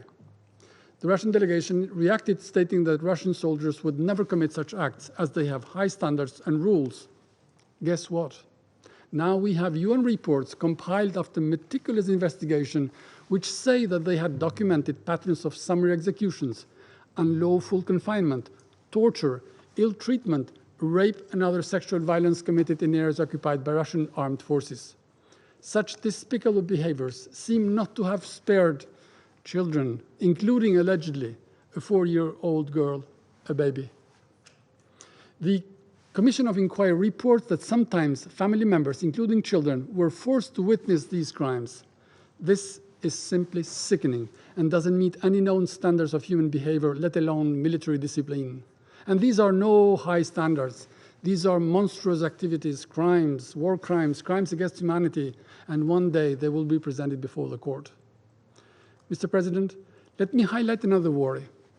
Weeks after Russia and Belarus announced the formation of a new joint force, and days after the force started to assemble in Belarus, there is reason to fear a rising military threat from the north. Thousands of Russian servicemen, equipment and aircrafts are flooding into Belarus, accompanied by increasingly bellicose rhetoric from Russian and Belarusian leadership. I would not be surprised to hear that this has nothing to do with Ukraine, that they are performing drills in their own countries and so on. The fact is that we have been played this before. And as we know now, every time there has been a Russian denial regarding Ukraine, the exact opposite has happened. Mr. President, last week, after the Council was blocked in a pattern we are all familiar with, the UNGA voted to overwhelmingly condemn the latest Russian annexation of parts of the territory of Ukraine. The world response was clear and resounding, and Russia was again alone, immured in denial. Albania does not recognize any of the Russian actions. They have no legitimacy, no legal effect. They are null and void, and Luhansk, Donetsk, Kherson, and Zaporizhia are and will remain Ukrainian territories. This war must end, and we call on Russia to put an end to it by respecting the sovereignty and territorial integrity of Ukraine in its internationally recognized borders. I thank you. I thank the representative of Albania for that statement. I will now make a declaration in my capacity as representative of Gabon. I thank Under Secretary General Rosemary DiCarlo and the Resident and Humanitarian Coordinator Denise Brown for their briefings. Dear colleagues, the war in Ukraine continues. It is increasingly brutal and deadly, and the humanitarian situation is worsening constantly. Civilians and civilian infrastructure continue to be the target of attacks, shelling, and this is having grave repercussions on electricity supply, water supply, and telecommunications. The use of remote weapons adds to the climate of terror.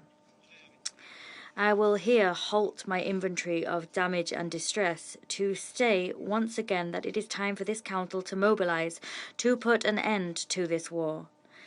It is time for our debates, our language, and our action to focus on solving the Ukraine crisis. That has been Gabon's constant appeal since the very beginning of the crisis. We have spent almost 8 months counting the death numbers and numbers of war refugees. We have, during these 8 months, made each of our meetings a moment at which we hurled insults regarding causes, protests, devastations. We've listed responsibilities, talked about the current, imminent, and potential consequences of the conflict. But that hasn't in any way served to mitigate the scope of devastation seen on the ground. Today, we are still at the stage of taking inventory of fears, of atrocities, and of humanitarian distress. And we're doing that in a one-side against the other paradigm. And that leaves every nation of the world with no option but to side with either one camp or the other. Dear colleagues, it is time to find a solution which will see the weapons in Ukraine fall silent.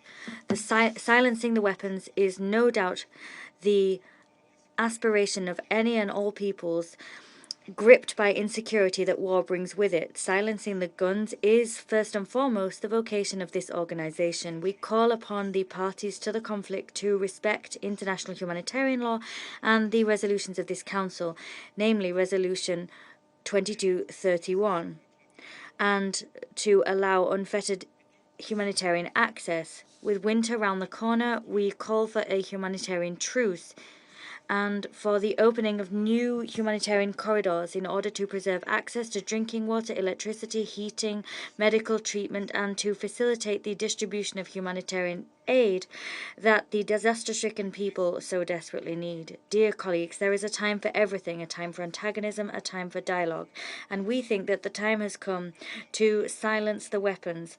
The time has come to give dialogue a chance. My country calls upon the parties to commit to negotiations in good faith to put an end to this deadly war and to achieve peaceful coexistence in the region. Thank you. I resume my function as President of the Council. I now give the floor to the representative of Ukraine. Well, thank you, Mr. President. I'm happy that in months, if not years, of our efforts to remove Russia from the Security Council bring fruits, and now at least the ambassador is removed from the Council. The day will come and Russia will be removed from the Council altogether.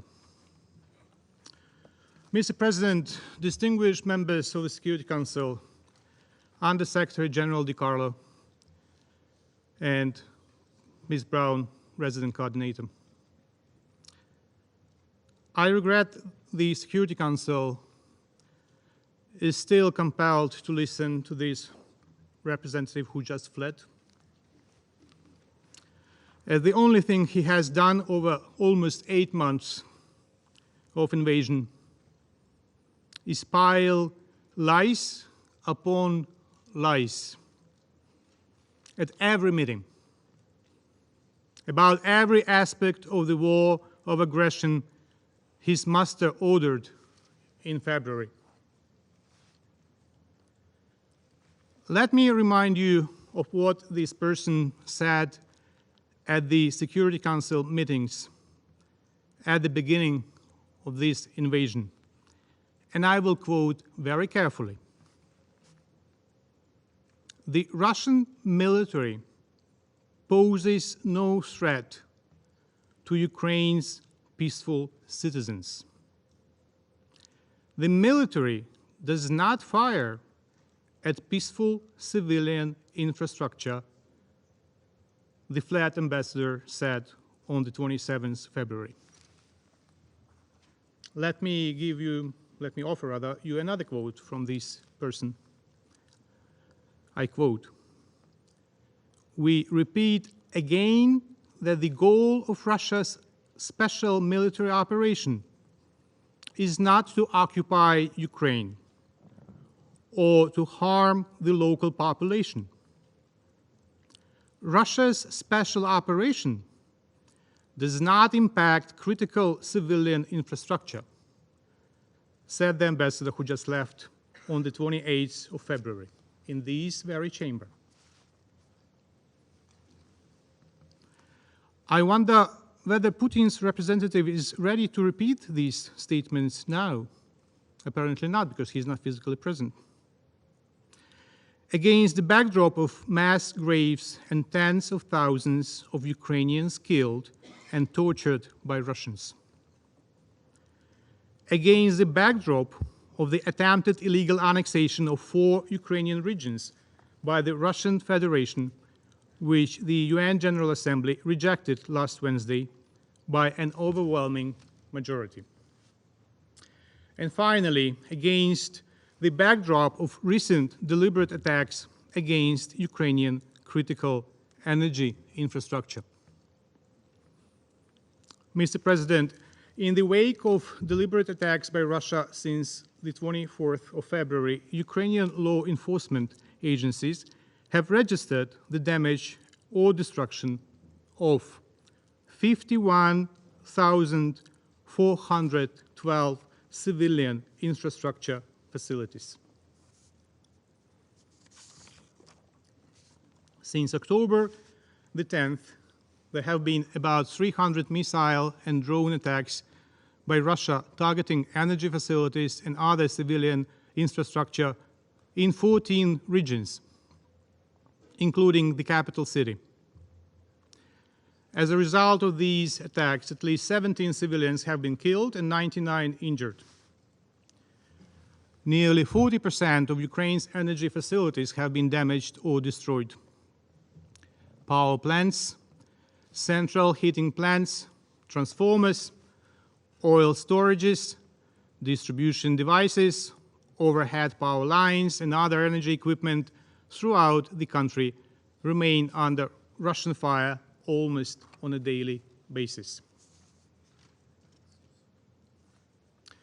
Now, let me bring you back to the history of this Council.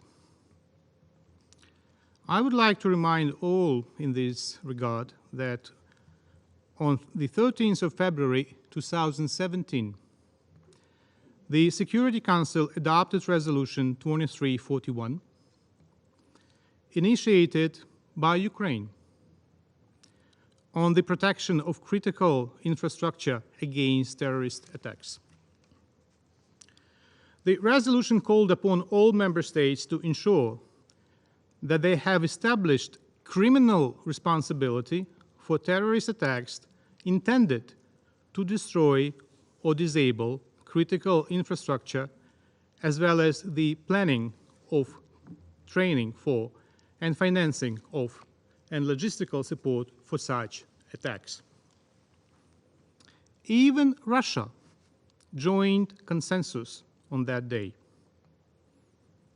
Even more worth recalling that Russia claimed at that meeting, and I quote again, "It is not worthwhile to start negotiations that seek merely to outline obvious points," end of quote. Obvious for Russia, indeed.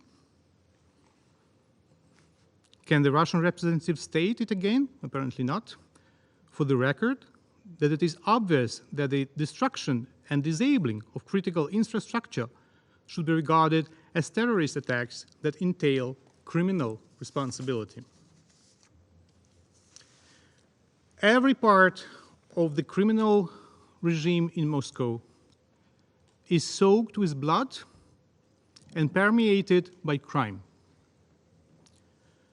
It is not surprising, therefore, that Putin has chosen as a new commander of his army in Ukraine a person who is infamous for his both bloodthirsty and criminal nature.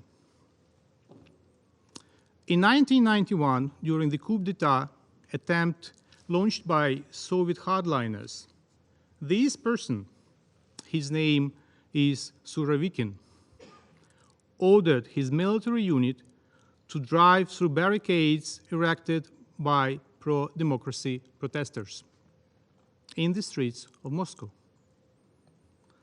3 of them were killed, and Surovikin spent half a year in a pretrial center under investigation. 7 years later, he was convicted of legal possession and trafficking of firearms and given a 1-year suspended sentence. As a commander of Russian forces in Syria, Surovikin was responsible for unconstrained bombing and attacks on civilian targets, including schools and hospitals. Now, in an attempt to live up to the expectations of his masterminds, he transfers the practice of making no differentiation between soldiers and civilians to Ukrainian soil. Mr. President, we have information that Russia is deliberately preparing the ground for a large-scale disaster in the south of Ukraine. Russian terrorists have mined the dam and aggregates of the Kakhovka hydroelectric power plant, one of the largest power facilities in Ukraine. The dam of this power plant holds about 18 million cubic meters of water. If Russian terrorists blow up this dam, more than 80 settlements, including Kherson, with hundreds of thousands of people living there, will be in an area of rapid flooding.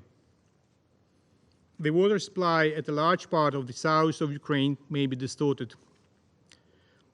These Russian terrorist attacks could leave the Zaporizhzhia nuclear power plant without water for cooling, as this water is taken from the Kakhovka reservoir. The Russian representative may call this information, I quote his own words, speculations and unfounded accusations. Triggered, I quote him again, a wish to generate hysteria. We heard these words from the same person at the Security Council meeting on the 31st of January, accusing those who expressed concerns over Russian military preparations on Ukrainian borders of, I quote, whipping up hysteria, and claiming that, I quote, discussion about the threat of war is provocative and, yes, it's provocative in and of itself. He tried to mock the information about planned military action that, I quote, is going to take place in just a few weeks' time. We all know what happened in a few weeks' time then. And now it is necessary to act immediately so that Russia does not have the chance to commit another act of terror. An international observation mission to the Kakhovka power plant is needed. It is also necessary to return the Ukrainian personnel there and ensure immediate and professional demining of the aggregates and the dam itself. We are concerned over the announced by the Russian occupiers so-called evacuation of residents of temporarily occupied Kherson region. The consequences of such an evacuation may be unpredictable because it is about forced deportation of citizens of Ukraine. And every time the Russian fakes and propaganda have been refuted by credible and independent sources. We all remember Russian attempts to avoid responsibility for the Bucha massacre, attempts that failed almost immediately due to the numerous eyewitness accounts, findings, and investigations. The most recent contribution to revealing the truth about Russian war crimes and crimes against humanity was made by the Independent International Commission of Inquiry on Ukraine, established by the UN Human Rights Council. Mr. President, our memories about convulsions of the Russian delegation in the General Assembly on Monday, October the 10th, are still fresh. We have just witnessed how the Russian delegation desperately tries to prevent the UN from allegations of gross violations of a Security Council resolution. We are extremely concerned over the use of long-range UAVs of Iranian origin by Russia in its indiscriminate attacks against civilians and civilian infrastructure in Ukraine. This represents a blatant violation of the Joint Comprehensive Plan of Action signed by China, France, Germany, the United Kingdom, the United States, the European Union, and Russia itself, and then adopted by the UN Security Council Resolution 2231. As you are aware, according to the Annex B to that resolution, the prohibitions were imposed on the supply, sale, or transfer to or from Iran. This September, the UAVs marked as Geran 2 were captured by the Forces of Defense of Ukraine, and after technical examination, they appear to be similar to Iranian UAVs Shahed 136, which are capable of delivering payload to the range exceeding 300 kilometers and fully correspond to the technical parameters set in the document S/2015/546. As you are also aware, on October 15, 2022, Ukraine officially addressed the UN Security Council chair on these violations and requested to start the relevant investigations. However, there is even more worrying information about strong intentions of Russia to continue further attacks on Ukraine with the advanced Iranian missile and UAV systems, including ballistic missiles Fateh 110 and Zolfaghar, capable of striking targets of the range of 300 and 700 kilometers, respectively. This will bring more deaths and destruction to Ukraine, and this will represent another gross violation of UN Security Council Resolution 2231, which calls on Iran not to undertake any activity related to ballistic missiles designed to be capable of delivering nuclear weapons. Another important element that has to be thoroughly examined is related to the possible export by Russia to Iran of dual-use services, including technical assistance or technical information by providing Iran as a regional exporter with the data on the results of UAVs utilization at the battlefield in Ukraine. Iran also has to face serious consequences already now for its illegal actions that help to escalate the Russian war of aggression against Ukraine. That is why we call on all states to consider any possible steps to stop this kind of UAVs, missile, or conventional arms transfers from Iran. We fully agree that the UN investigation should start immediately, and we welcome strong support for such steps by many members of the UN Security Council. We have already invited UN experts to visit Ukraine to inspect recovered Iranian origin UAVs in order to facilitate implementation of the Security Council Resolution 2231. Distinguished colleagues, Ukraine remains committed to the implementation of the Black Sea Grain Initiative. Since its launch, 362 vessels with 8 million tons of food products on board left Ukrainian ports for the countries of Asia, Europe, and Africa. Ukraine continues working with the UN World Food Programme to increase the amount of food sent to the most vulnerable countries. In particular, on the 18th of October, the 6th bulk carrier under this program arrived in the port of Chornomorsk to be further sent to Yemen. The export of Ukrainian grain has already contributed to the stabilization of the global market, a decrease in prices, and a reduction in chaos caused by lack of food around the world. We therefore support its extension after the 22nd November, when the initial 120-day period will expire. Mr. President, terrorist attacks by Russia against Ukraine only mobilize the international community to support Ukraine even more and put even stronger pressure on the terrorist state. Each of the terrorists and war criminals, including war crimes suspects in this very chamber, will be held accountable sooner or later, and the terrorist state will pay for its terror, pay with isolation, degradation, and assets, both of state and quasi-private entities connected with this Russian regime. But the world must react preventively in order not to let Kakhovka or other disaster happen.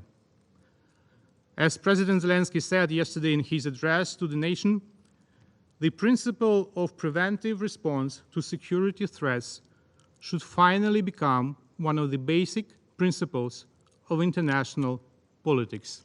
And I thank you. Je remercie. I thank the representative of Ukraine for his statement. I now give the floor to the representative of Slovakia. Thank you very much, Mr. President.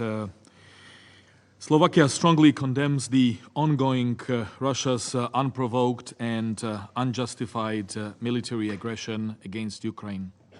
It is a clear sign of a strong violation of the UN Charter, international law, and the rules based on international order. Thank you for convening this meeting. It's important to continue focusing on the situation in Ukraine. The fact that this Council has so far failed to take decisive action on the crisis, on the war, should not stop us from focusing enough on what is going on. And in that context, I would like to thank and appreciate USG Di Carlo and Resident Coordinator Brown and their informative and important briefings. We remain also as a neighboring country of Ukraine gravely concerned about the humanitarian situation in Ukraine, which is today the focus of our discussion, and rightly so, because if there is one thing that should never slip from our attention, it is the people who are suffering this senseless war and who need to be heard and whose situation needs to be addressed. Unfortunately, it progressively further deteriorates, as we have heard, and this should not go unnoticed. Older persons, persons with disabilities, and other persons belonging to marginalized groups and minorities are affected also by the consequences of this war, facing a big trauma and are even more likely to be exposed as victims due to the higher risk of devastating violation of their rights. We remain appalled by the huge numbers of killings of innocent civilians, attacks on critical infrastructure, as well as the huge scale of sexual and gender-based violence committed by Russian soldiers and occupants. Thousands of people killed, hundreds of schools destroyed or damaged, having negative impact on children whose fundamental right to education has been breached, as well as attacks on medical facilities, are only a short list of consequences this madness caused due to Putin's senseless decision to begin the war. But the Russian Federation obviously does not understand the phrase, "enough is enough," which was already opined by the Secretary General. We have witnessed in latest days another slew of variety of missiles and Iranian drones attacks to target cities in Ukraine, including Kiev, Dnipro, Vinnytsia, and Ivano-Frankivsk in central Ukraine, Zaporozhye in the south, and the Kharkiv and Sumy regions in the east, among others.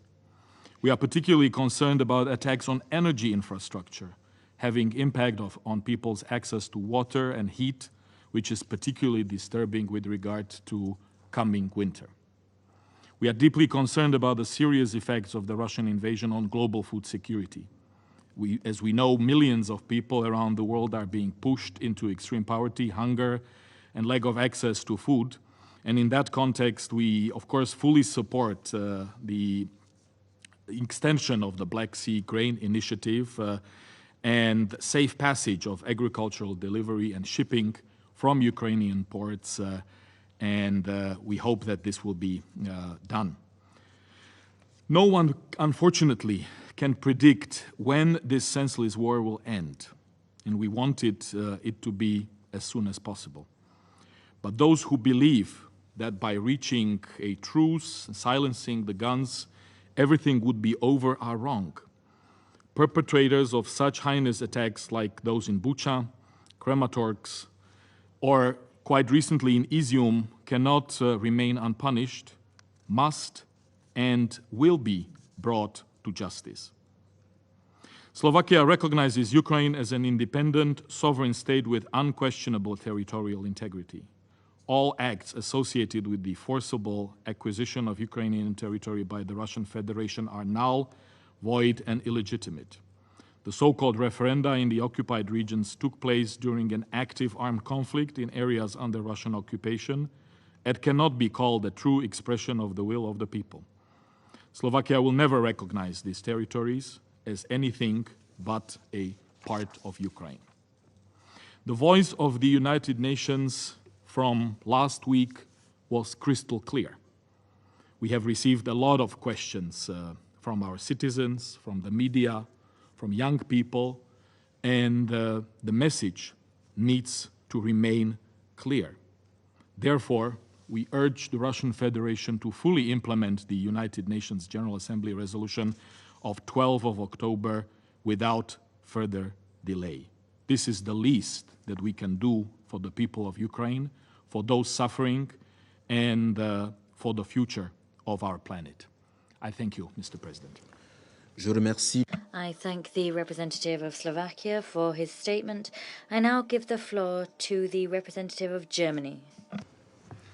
Mr. President, I thank you, and I also thank Undersecretary General Di Carlo and Resident Coordinator Denise Brown for their briefings. Yet again, they have made clear the horrific consequences Russia's ongoing aggression has for the people of Ukraine and around the world. The world remains united for peace. 143 countries have once again condemned Russia's action, demanded Russia to respect the Charter, and to end its war immediately and unconditionally. Russia's reaction to the world's call for peace is shocking.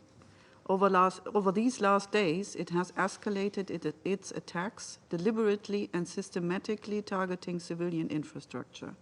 Hundreds of missiles and drones, including drones supplied by Iran, have been hitting playgrounds, residential buildings, schools, hospitals, bridges, and power stations. Russia's aim is clear.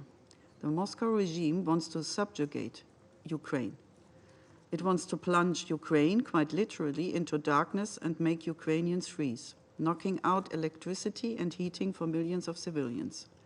These attacks violate international humanitarian law and could amount to war crimes. Those responsible for these blatant violations of international law will be held accountable. Let me join colleagues in pointing out that Russia is also violating Resolution 2231.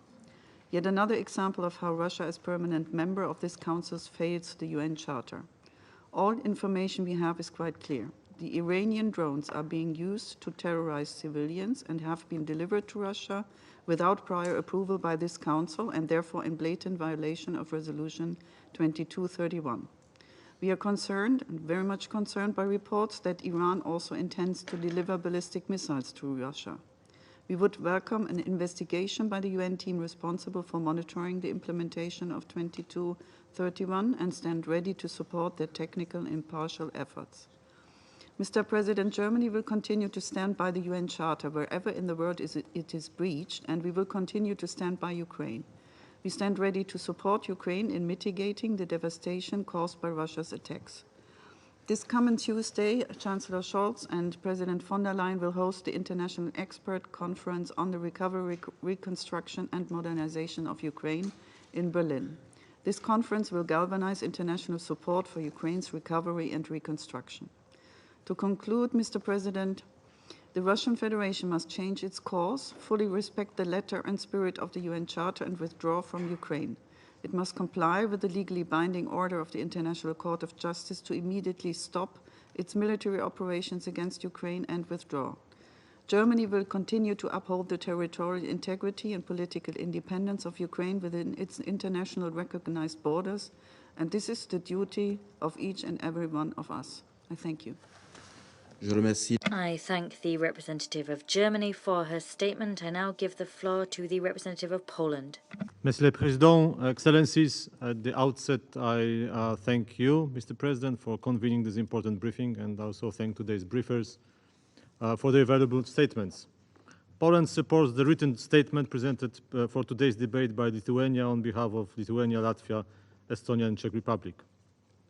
The main reason why we meet today again in this chamber is Russia's deliberate strategy to create a humanitarian catastrophe in Ukraine by pursuing its brutal war. And this war is regrettably far from being over. The recent Kremlin decision on military mobilization and illegal annexations of Ukrainian territories, coupled with nuclear rhetoric and mass airstrikes against civilian infrastructure, indicates that Russia has chosen the path of escalation. It has dramatic consequences not only in Ukraine, but also for global security and economic stability, including the dire situation on energy markets, and as well as the cost of living crisis. Fierce Russian air attacks against civilian targets launched on October 10th and following days, and continued since then, are yet another violation of international law. They seem to have the two purposes. Moscow wants to intimidate the civilian population and to destroy Ukraine's energy infrastructure, which is critical, especially in the winter period. That's why the issue we need to focus on immediately is the perspective of upcoming winter. Due to the Russian bombings, over 3.5 million people are left without a roof over their head. Mr. President, another immediate aspect to the everyday life of people that we do not discuss that often are the presence of the explosive deliberately left behind by the Russians. Those the challenge ahead of us in demining of the areas, including agricultural lands, in various regions of Ukraine. The mines and unexploded ordnance are a threat to civilians, including children. There is an urgent need to provide adequate equipment to conduct these operations efficiently and quickly. Mr. President, we condemned in the strongest possible terms recent missile attacks on Ukrainian cities. Shelling civilians is a war crime. Civilians are not a target. Civilians are protected by international law, including Geneva Conventions. Civilians must not be taken hostages. Russian Federation has shown the total lack of respect for the international humanitarian law and human rights law.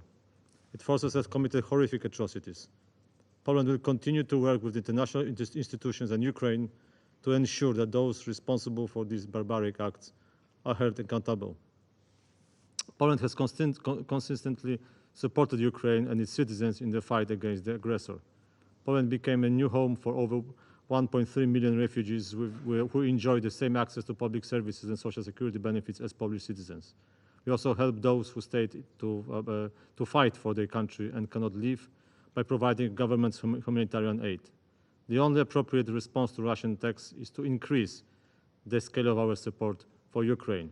In that context, let me express Polish support for brave and valuable work of the UN team in Ukraine.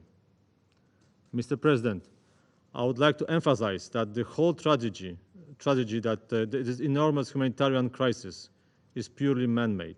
There are no elements to blame. It is Russia who started the aggression, and only Russia bears the full responsibility for all the destructions and loss of life it has caused. The only way out is peace. And for peace to come, we need Russian troops to be out of Ukraine. In its recent resolution, UN General Assembly demanded Russia to reverse course of attempted illegal annexation. 143 member states strongly reaffirmed Ukraine's sovereignty and territorial integrity in its internationally recognized borders. This confirms without any doubt that no territorial concessions are expected from Ukraine for peace to occur. Despite this clear decision, Russia continues its path of escalation acts against peace in Ukraine. Mr. President, Poland appeals to the members of this Council and the whole international community to increase pressure on Russia to stop this war. That would be an immediate, almost overnight solution to the whole crisis. Russia must immediately stop the aggression, withdraw its troops, and abide to the rules of the UN Charter that equally applies to all. That will enable us all to start peace building and to restore the shattered lives and livelihoods of Ukrainian people. And we are ready to do so. Give peace a chance. Thank you. I thank the representative of Poland for his statement. I now give the floor to His Excellency Mr. Olaf Skog, head of the delegation of the European Union to the United Nations. Merci beaucoup, Monsieur le Président. Thank you for convening us. Thank you for highlighting and organizing this meeting. It's very important that it be discussed, and it's very important that all concerned are able to address the Council on such an important issue. Mr. President, 2 days ago, the European Parliament awarded the 2022 Sakharov Prize to the people of Ukraine.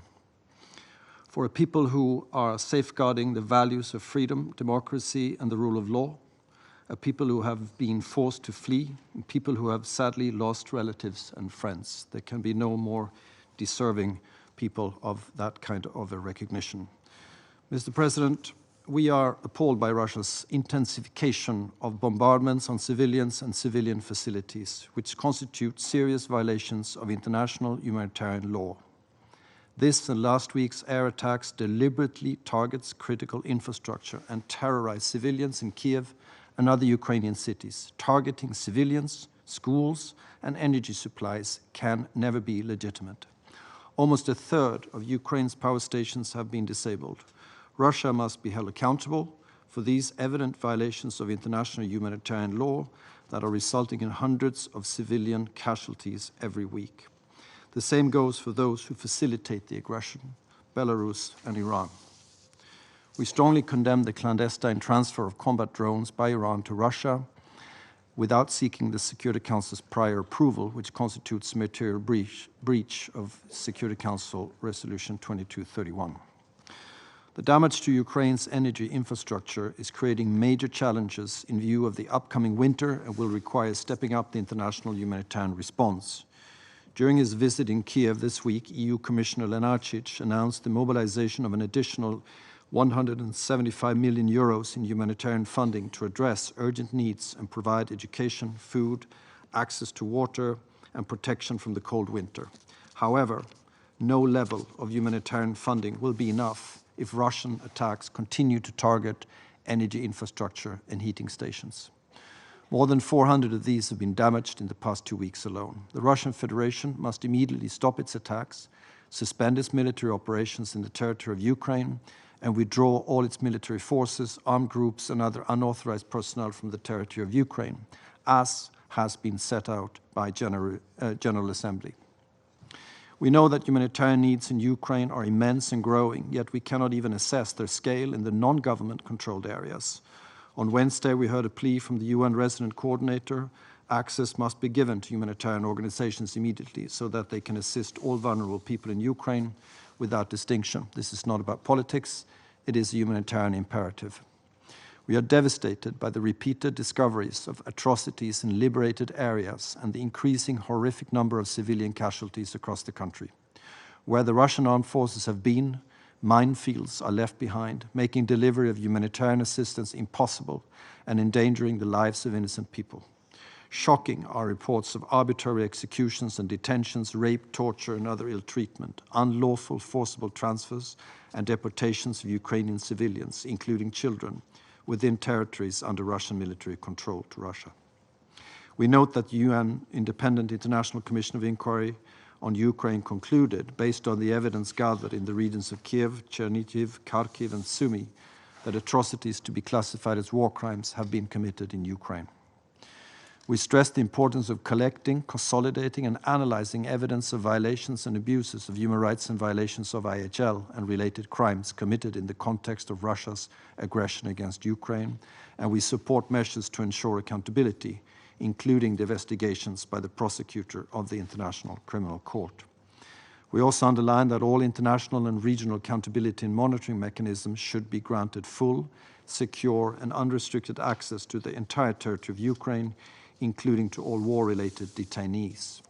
We therefore urge the Russian Federation to comply with the appeal of the Secretary General to grant the International Committee of the Red Cross full access to all prisoners of war. The release of over 100 Ukrainian women, which took place on 17th of October, is an important step in the right direction. Mr. President, Russia's unprovoked, unjustified, and illegal war of aggression against Ukraine has created a humanitarian crisis that is also having devastating global impacts. The deliberate destruction by Russia of Ukraine's agricultural and transport infrastructure is causing worldwide food supply chain disruptions and endangers the food security of millions of people around the globe. In this context, the Black Sea Grain Initiative is of key importance to mitigate the global impact of Russia's aggression, and we support the call by the Secretary General Antonio Guterres to extend it beyond November 19. Thank you very much, Mr. President. I thank His Excellency Mr. Skoog for his statement. I now give the floor to the representative of Greece. Je vous remercie, Monsieur le Président. Minister of Foreign Affairs of Greece, Nikos Dendias, traveled to Kiev on Wednesday under well-known extraordinary circumstances, being the only visit taking place within this troublesome period. Kiev, as the rest of the country, is on a daily basis under vicious attacks, resulting in the death and injury of dozens of unarmed innocent people. This is the third visit of Minister Dendias in Ukraine since the beginning of the war, as he has visited Odessa twice, a city connected with Greek history and the Greek community of Ukraine. These visits send a strong message expressing the full solidarity of the Greek government to the government and the people of Ukraine. For centuries, Greeks have been present, especially on the Black Sea shores. In particular, the area of Mariupol has been a home to a century-long established Greek community of around 100,000 people. It is also one of the areas which have been hit the hardest by the Russian forces. The city of Mariupol has been almost entirely destroyed. For Greece, respect for international law, for the territorial integrity and sovereignty of all countries is the pillar of our foreign policy. And for that, from day one, we condemned the Russian invasion of Ukraine. Recent horrendous attacks carried out by drones are having far-reaching repercussions affecting directly vital civil infrastructure, leading to an inhuman, continuous and merciless shelling targeting innocent lives. Greece condemns these attacks in the strongest of terms. We have repeatedly asked for urgent compliance with international humanitarian law for the protection of civilians and their property, safeguarding the right of safe passage from conflict zones across the valid zones, access to valid information concerning areas of safe temporary shelter, as well as humanitarian access to areas where civilians continue to reside. Greece is providing humanitarian aid from the very start of the war. We have so far delivered multiple packages of needs-based in-kind humanitarian assistance. Furthermore, we are firmly engaged to the reconstruction of Ukraine. We have announced that we are ready to rebuild a maternity hospital destroyed by Russian shelling in the city of Mariupol and to contribute to the reconstruction of Odessa, another city close to heart for us since our struggle for independence began there. And we are ready and working together for the promotion of the candidacy of the Historic Center of Odessa for inscription on the UNESCO World Heritage List. Given my country's particular sensitivity regarding children, we have pledged 100,000 euros to UNICEF's humanitarian action in Ukraine. Furthermore, we have taken over the treatment of children with cancer at the Oncologic Hospital for Children, ELPIDA, which means hope. Also, we responded effectively to the needs of tens of thousands of Ukrainian citizens seeking refuge from the war, having welcomed more than 75,000 refugees, including unaccompanied minors, unfortunately separated from their families from Ukraine, eligible to immediate protection. A call center has been set up to facilitate communication of displaced persons from Ukraine with detailed information provided in Greek, English, and Ukrainian. Actions on education level have also been into effect to ensure the inclusion of Ukrainian pupils. At the same time, through our commercial fleet, we contribute to the transfer of Ukrainian grain towards key ports in the North African region in an effort to face food crisis. Greece is also strongly committed to accountability for war crimes. Minister Dendias has sent relevant letter to the prosecutor of the International Criminal Court, and in this respect visited The Hague. No matter all the efforts of the international community, the only real solution to the ongoing suffering of the Ukrainian people is the immediate cessation of the unprovoked aggression on the part of Russia. Thank you. I thank the representative of Greece. There are no more speakers on the speakers list. The meeting is adjourned.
Legal, Hassan.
Hoje